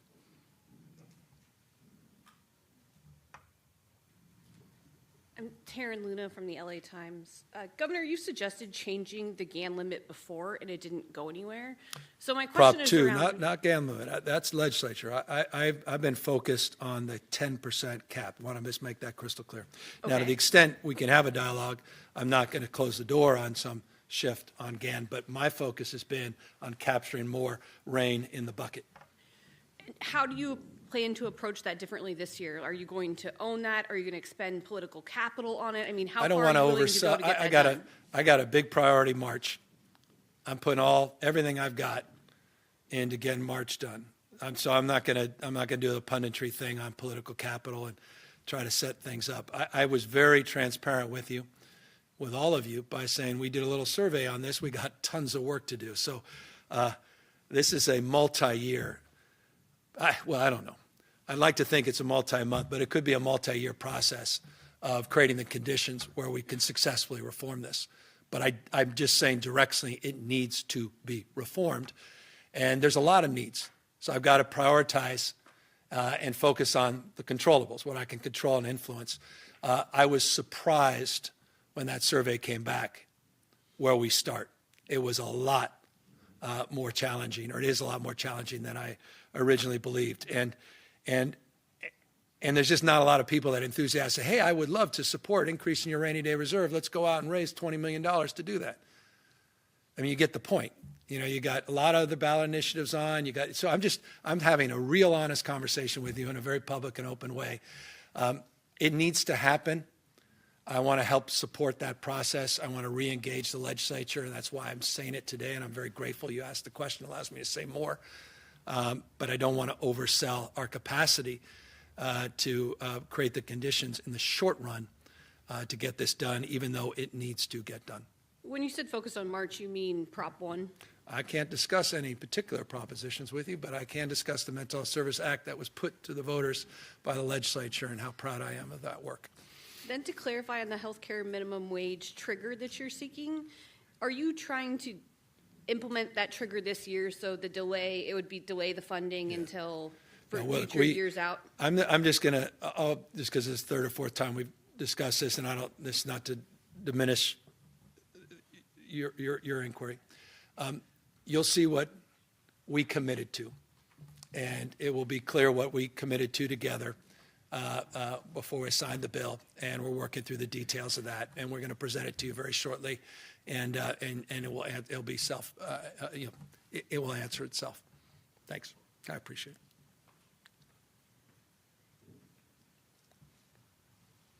Blake Jones with Politico. I'm wondering, Governor, how big should the school bond be, and should it cover four-year universities? I appreciate the succinct nature of the question right now. And you're going to hate my response. But it's honest. Working with the legislature on right-sizing it. It's very important to move forward with it. So that's number one. I absolutely support this effort. The question you have reported, you would know, do you include higher education or do you not? Does that impact the threshold of support? What's the coalition look like if that shift changes? What's the right size on the basis of the appetite of the voters? What happens with that initiative, whose number I can't say, and how does that impact your overall bond capacity? What other bonds are being considered in the Nevada ballots? All that's being worked on in real time. But it is a real issue to address the fact that we've exhausted the previous bond, and it's important to advance a new one. Have you done any polling on how the four-year universities changed that threshold? Yes. Result? I'll ask the stakeholders if they want to share it with you. I'm not privy, or at least I'm not privileged to do that without their indulgence. But yeah, look, there was an effort in the past on this. Ironically, Prop 13, and included higher education. It was a March ballot, so it was a little different. So everybody has an historic mindset around that. That's all being considered in terms of reviewing where we might land. On the Prop 98 budget, I know you all are projecting a reduction of $11.2 billion in the guarantee over 3 years. I'm wondering more specifically how you propose to go about, reductions of that $11.2 billion. Like, is any of that going to be in deferrals for K-14, or is there anything more you can say about the plan? I'll let, and this is absolutely opportunity. I know there are other questions. I'll take all the questions, but Joe and his team and their education folks, let's walk through that. Stick around, and they can walk through the details of that, which you deserve. Gotcha. Sorry, just one more thing. Okay. You said that you don't want to embrace any new taxes consistently. You also talked about the difficulty of changing, either Prop 2 or the GAN limit.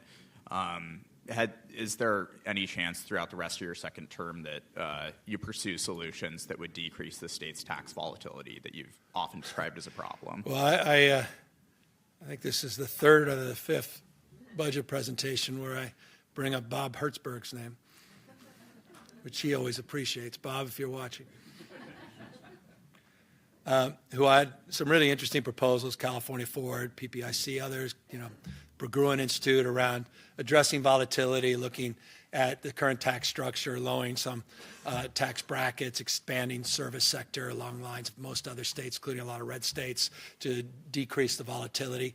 Didn't have a lot of support in the legislature or, back to Taryn's question, with the public. And so you have to be mindful of both of those things. It's the art of what's possible. I don't think you can argue. I've had some great debates. If Ana Montesantos was here, she would engage in them because she certainly engaged me on them. There's two trains of thought. A progressive, you got states like Texas, Florida, the two most regressive states in America, meaning they tax low-income workers more than we tax the highest income workers. It's just a value proposition. Who do you care for? Who you promote? Who you champion? So we're a progressive state in that respect, not a regressive state. Part of that progressivity is volatility. The benefit, though, if you can capture that resource, I think is self-evident, and that's why I think a Prop 2 approach is a better approach right now. It's a more pragmatic approach, and it's one that would have paid big dividends in the last few years. So that's the answer to your question long-windedly. That's the approach I prefer at this stage, particularly this stage of my tenure as governor, since I have a sell-by date in a few years, and let's see if we can create the conditions to at least achieve that, and I think that would substantially aid the people of this state going forward. Thanks. Thanks. Hi, Governor. Daniela Pardo with Spectrum News. Governor, you mentioned that accountability is the narrative or the theme of this year, and you've said before how you are going to continue to hold local governments accountable for homelessness spending. So what is your reaction to more money being poured in, and we're just not seeing homelessness rates decline at the level that we all want to? My reaction is the frame of your question. I want to see accountability.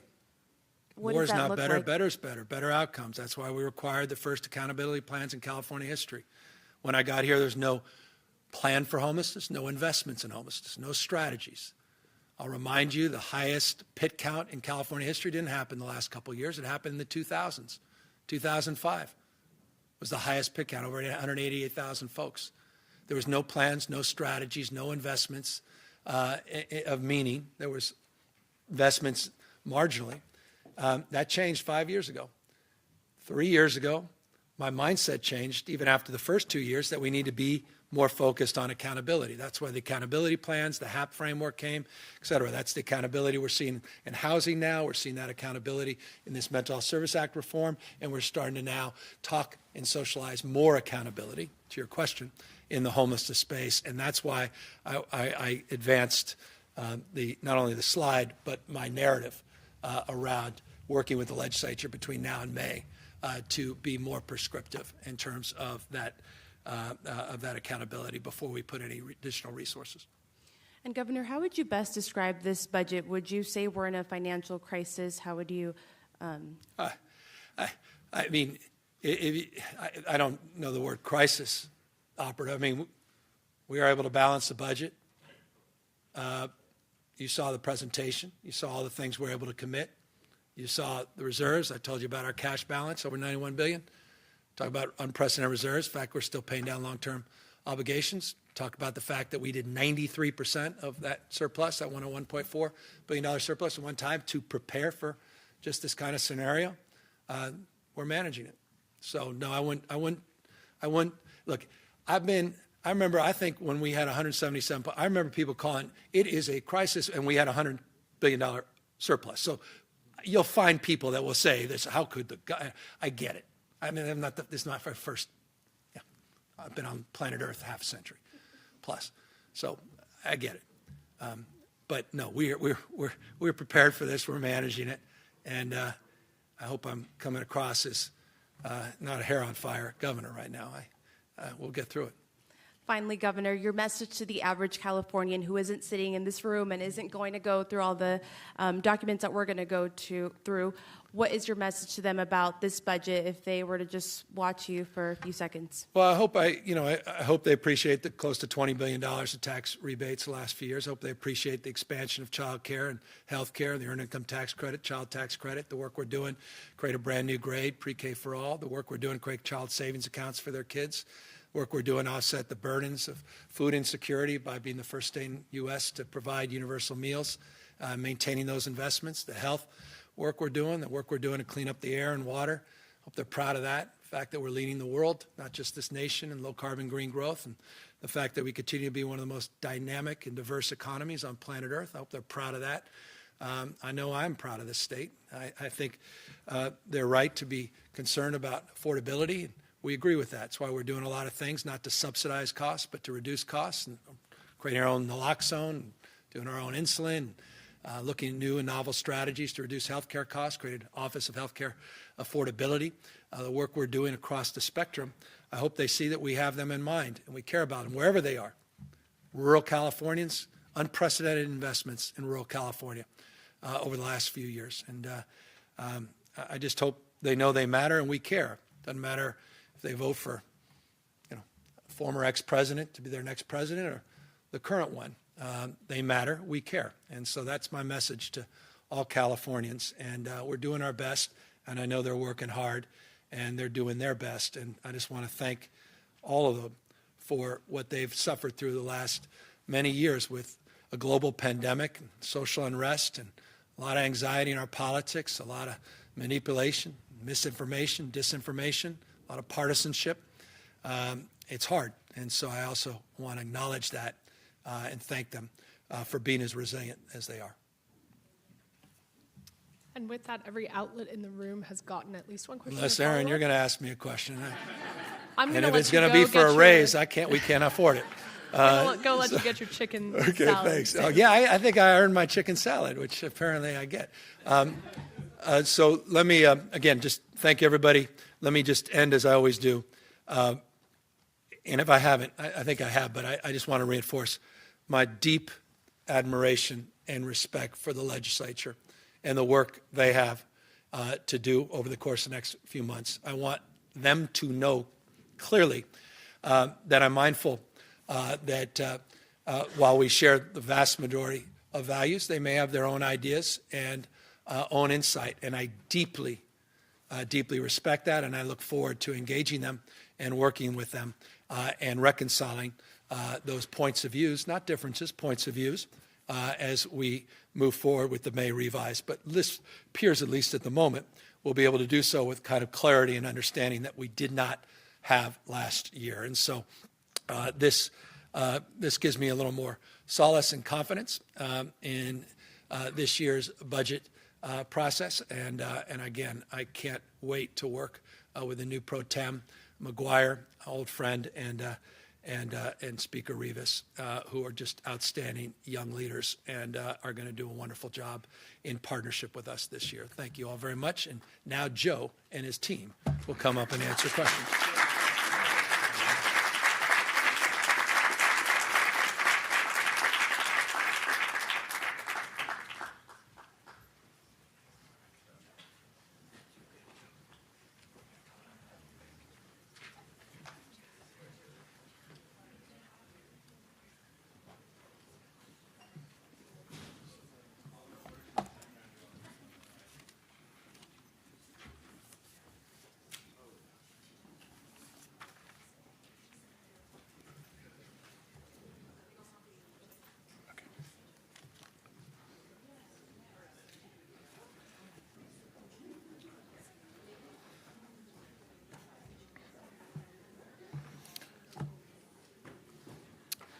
Good afternoon, everyone. Now as folks are getting organized, just want to begin by once again acknowledging and thanking all of the hardworking people within the Department of Finance. The staff at Finance are really the unsung heroes of this process, working night and day for the state, sacrificing their holidays, always tackling and dealing with any issues that are put before them to ensure that the state year in and year out has a balanced and responsible budget plan. So I just really couldn't thank the Department of Finance and our entire staff enough. With that, would also want to give a special shout out to the Chief Deputy Directors, first Gil Miller and Erica Lee. Erica worked tirelessly over these last couple of weeks to prepare us all for today, as we all did. So I just want to give her a special acknowledgement and the rest of the executive team. Also want to acknowledge the partnership with the governor's office, thank the governor for his leadership, and the partnership with all of our agency secretaries and departments within the administration to address the budget problem that was before us this year and work together collaboratively to make sure we were able to accomplish that. With that said, I just want to quickly, the governor obviously did an amazing job covering the governor's budget proposal, but want to quickly put a little bit more detailed flavor on some of the high points of the governor's budget proposals. Number one, as I think he opened and alluded to, the impact of the IRS tax filing and payment deadline extension to 1st October to November that had on the budget was very significant in two ways. Number one was the impact on the revenues, as the governor went over, and being able to have the information that we normally have at last year's May revision to understand what the true problem that we faced at that time was. We, as the governor said, were flying blind, and because we had to wait until the end of November to really get a good idea of what those receipts are that we would have had in April of last year, a big part of this problem is really reconciling the current year's budgets. And so just want to make sure that is clear and understood that this is really truing up the 2022 receipts that we would have normally had information on in May of last year. And it goes to something that the governor was talking about, the slide that he had on the volatility in the capital gains, the fact that in 2021, capital gains shot up to an all-time high of 11.6% of personal income. Dollar basis, that was $349 billion, which was by far all-time high in 2021. And in 2022, that drop now is down to estimate to around $150 billion in capital gains realizations. So that volatility in capital gains really is the biggest component of what we're seeing in what happened to our revenues. And again, that's information we normally would have had at the May revision last year that we are reconciling now at this budget.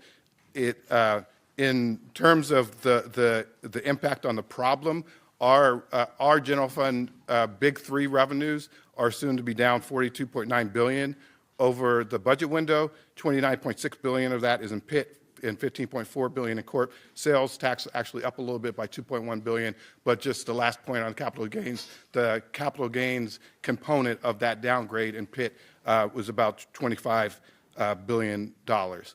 So that's kind of the biggest factor in what we're seeing and why we're facing the current budget problem that we are. Again, it's a correction of all-time high spikes in revenue, as the governor was alluded to. The governor pointed out, and some of the questions alluded to.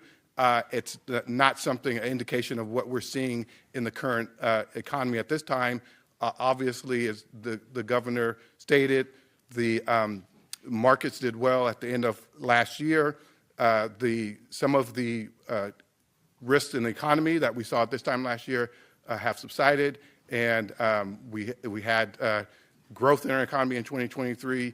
The inflation has come under control, and other things that were risks last year no longer exist in terms of the economy. And so what we're seeing in the budget now is not a reflection of what we're seeing in the economy. Again, it's just in large part, a reconciliation of what happened, of the correction of revenues after the all-time spike. Last point on that, because I know there's a question on volatility and kind of what the risks are going forward. Now, as the governor pointed out on a slide, that we are projecting that capital gains are down to about 5% of personal income. There is not a lot of downside risk to that largest component going forward. And so we know that the amount of volatility that could happen going forward is really minimized now. Forecasts are always projections, so things change, but we recognize that some of the downside risk is mitigated there. I quickly want to address, I think, a couple of the questions that came up. The first was on the MCO tax and the $1.5 billion increase in the tax that is part of the budget, and it will be one of the early action requests. The proposal increases the amount of the tax within the current framework that was approved by the feds. So while there may be some discussion that has to happen on whether or not we could get this size of a MCO proposal approved in the future by from the federal government, we don't think that there's a high risk that we can't figure out a way to make this work because it's within the current framework that was already approved by the federal government. On as far as how we are covering the reduction in Prop 98, the $11.3 billion reduction over the budget window, the governor kind of alluded to it, the biggest component when he spoke about the differences between the LAO's budget problem and the governor's budget problem, and that is $8 billion. That's a prior year adjustment based on the delayed tax receipts that we're spreading out over the multi-year. We're not taking any money back from the schools, and the rest of it is being covered by the withdrawals from the school's rainy day fund, and that's how we keep the schools whole there.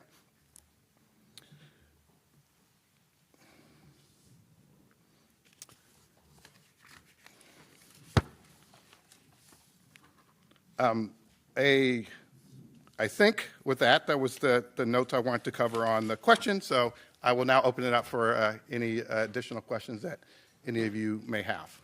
Hi, this is Angela Hart. I'm with KFF Health News. I have a few dumb questions. I'm sorry, I'll keep them real quick. The budget continues funding for CalAIM, but that means that there's no new funding for CalAIM. Is that correct? That's correct. It continues the previous commitments. But there's no new, right, okay. So if last year, if the 6 months of like rent, free transitional housing and free rent, if that was in the budget last year, but it hasn't received approval yet from the federal government, that would still be funded in this budget? Correct. Okay. Yeah. Thank you. On the budget deficit, the number that the governor wrote there, sorry, he was testy about that, $37.86 billion. That is not, is that the same as the general fund deficit or not? Yes, but that is the budget, essentially a hole that we had to address to make sure that we met our constitutional requirement for a balanced budget. But is that the general fund? That's the general fund? Yes. Right? Okay, perfect. Yes. Thank you. And then the health minimum wage, SB 525, is there a revised cost estimate for that? I think the cost estimate that we have is the one that has previously been released, and Okay. there's no updated finance? estimate that we have at this time. Okay, there's not a new revision or new updated No. cost? Okay, No. thank you. Hi, this is Lindsay Holden from the Sacramento Bee.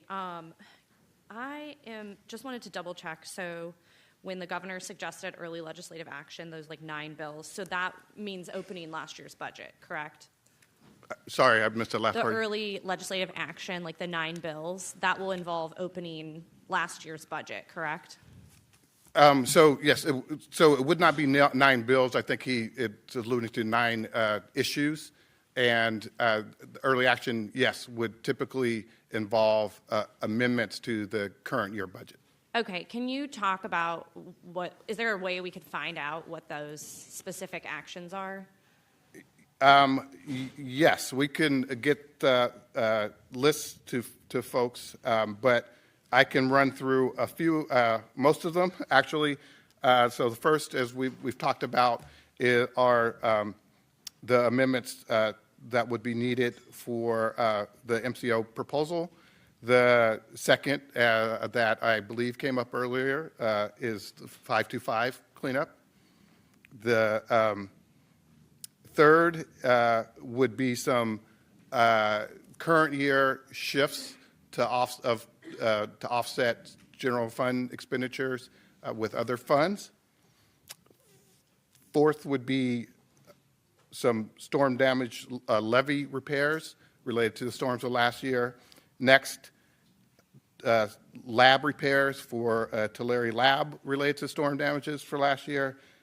The next one, as the governor mentioned, fruit fly containment cost. Last one is a small issue related to Cal Recycle closing out some activities related to disasters. Then there's, which is, I think, would be one issue that the governor mentioned, but is also actually probably a multitude of issues, but they're minor cleanup, technical. There's a handful of those type of issues. And then the last thing would just be that now that we propose the budget, our hope would be that we could engage with the legislature just to explore whether there are other actions that we could include. Okay, and then can you explain, I guess there's some state employee telework stipends and paid leave furloughs. Basically, like, can you talk about how this will affect state workers? Will there be furloughs, a paid leave program for state employees, that kind of thing? There's no furloughs. There's nothing related to paid leave programs or making changes to those in the budget. The only thing that is included is assumption that the telework stipends will end at the beginning of the upcoming fiscal year, and that's something that we will bargain with the groups on. Okay, I'm sorry, one more question. Can you kind of explain quickly this issue with the rainy day fund use and declaring a fiscal emergency and like how that all works? It sounds like that may not happen immediately, but clearly it will have to if he plans to dip into the rainy day fund, correct? Correct. So I think the short answer is that the governor's budget proposes as part of the solutions to make the withdrawals that the governor went over from the rainy day fund. We'll now engage in those conversations with the legislature prior to the legislature acting on a final agreement that would include such withdrawals. The declaration would have to be made. So that's in regard to the Prop 90. Yeah, I don't want to take up other people's time. Yeah. I'll just ask you later. Thanks. I don't really understand how all that works, honestly. So with Prop 90, to take money from Prop 98, or can you explain that a little bit? Like how that, what is the rainy day fund? What fund is it pulling from? Like that is all very confusing to me. Yeah, so the rainy day fund, the budget stabilization account, the Prop 2 account that we set that saves money. It's commonly referred to as the rainy day fund. It was actually the changes to our requirements on deposits that were made by Prop 2 in 2014 were in part made in recognition of the volatility in our state's revenue collections. And I think it gets to a question that was asked earlier on how we look at addressing that volatility. The question was more on reform, but just want to make the point, as the governor stated a number of times, the changes to the rainy day fund that we'd like to discuss are one of the biggest ways that the state could help to provide better resiliency against that volatility going forward. So the rainy day fund has grown per the requirements of the deposits since those changes were made in 2014. There are requirements for how you can withdraw money from the fund, and one of those requirements is that the state has to meet a test, and the governor declares an emergency before the legislature votes. There is a separate fund that was also part of Prop 2 for the schools, and so that has some similar withdrawal requirements, and so there will be separate withdrawals from the main budget station account and withdrawals from the school's reserve as well. Okay, thank you. Hi, Rachel Luth from Politico. Can we get into some of the nitty-gritty on the MCO tax? So I know that there's going to be that increase, that $1.5 billion that we're going to be asking the feds for. Is all of that money going into the general fund? Will that go to balance the budget, that extra $1.5 billion?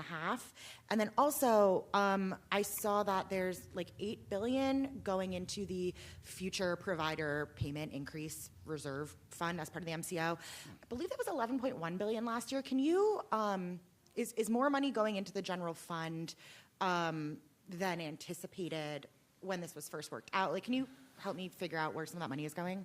So, I think we will follow up with you after this if I get any of this wrong, and Lupe, who's here, can help to clarify. But the part of the budget, the current budget package, did include funding that was to go towards rate increases and other enhancements within Medi-Cal. Those are maintained by and large, particularly all the rate increases. None of those will be impacted. As true, there was a delta that some funding that was going into this new account that is paying for those rate increases would have been left as a balance in the fund. And so we are adjusting to move some of that balance to offset other current Medi-Cal expenditures, but we aren't impacting any of the rate increases that were part of the current year's budget agreement in order to do that. Okay, thanks. Hi, this is Adam Beam with the AP. The governor hinted at the net operating loss. Is that happening in this proposal? I know we did that during the COVID budget. So during the COVID budget, there was a suspension at the time, a 3-year suspension of the NOL, plus a cap on the amount of R&D credits that could be utilized over that 3-year period. The current budget does not do that. However, there is a smaller proposal that is a conformity proposal that conforms the state's NOL carry forward allowances with the federal government and with what other states already conform to. Currently in California, you can carry forward 100% of your losses. The proposal in the budget that conforms to the federal proposal that was part of the Tax Cut and Jobs Act would limit that carry forward to 80%. It raises roughly $300 million, I think, in the budget year and $200 million thereafter. You said 8%? 80%. 80. Sorry. Okay. 80. Yes. Yeah. Thank you. Hi there, Samia Kamal with Cal Matters. So it looks like the governor's budget proposal assumes $15 billion more in revenue than LAO over the next 3 years. And I know the governor said that LAO is being more pessimistic, but are you able to elaborate on, which revenue streams the governor is more optimistic about, like where he sees the revenue that the LAO doesn't? Yeah, so it's mainly would be on the PIT and Corp side, but I think it's really, as the governor alluded to, our forecast in the budget and LAO's forecast is for a 6-year period. Over those 6 years, we're $2.5 billion apart, so we're basically spot on. And there's really these differences. If you just look at the budget window and then the 3 years and out years, there's differences where we are assuming higher revenues in the budget window in the first 3 years. One of the big drivers of that is because the LAO uses a recession indicator in their forecast, and that is sending them signs that they feel that there's a greater probability of recession going forward that drags down their revenues in the short term, and that's probably what's responsible for the greatest difference in the LAO's short-term revenues versus the governor's budget short-term revenues. Thank you.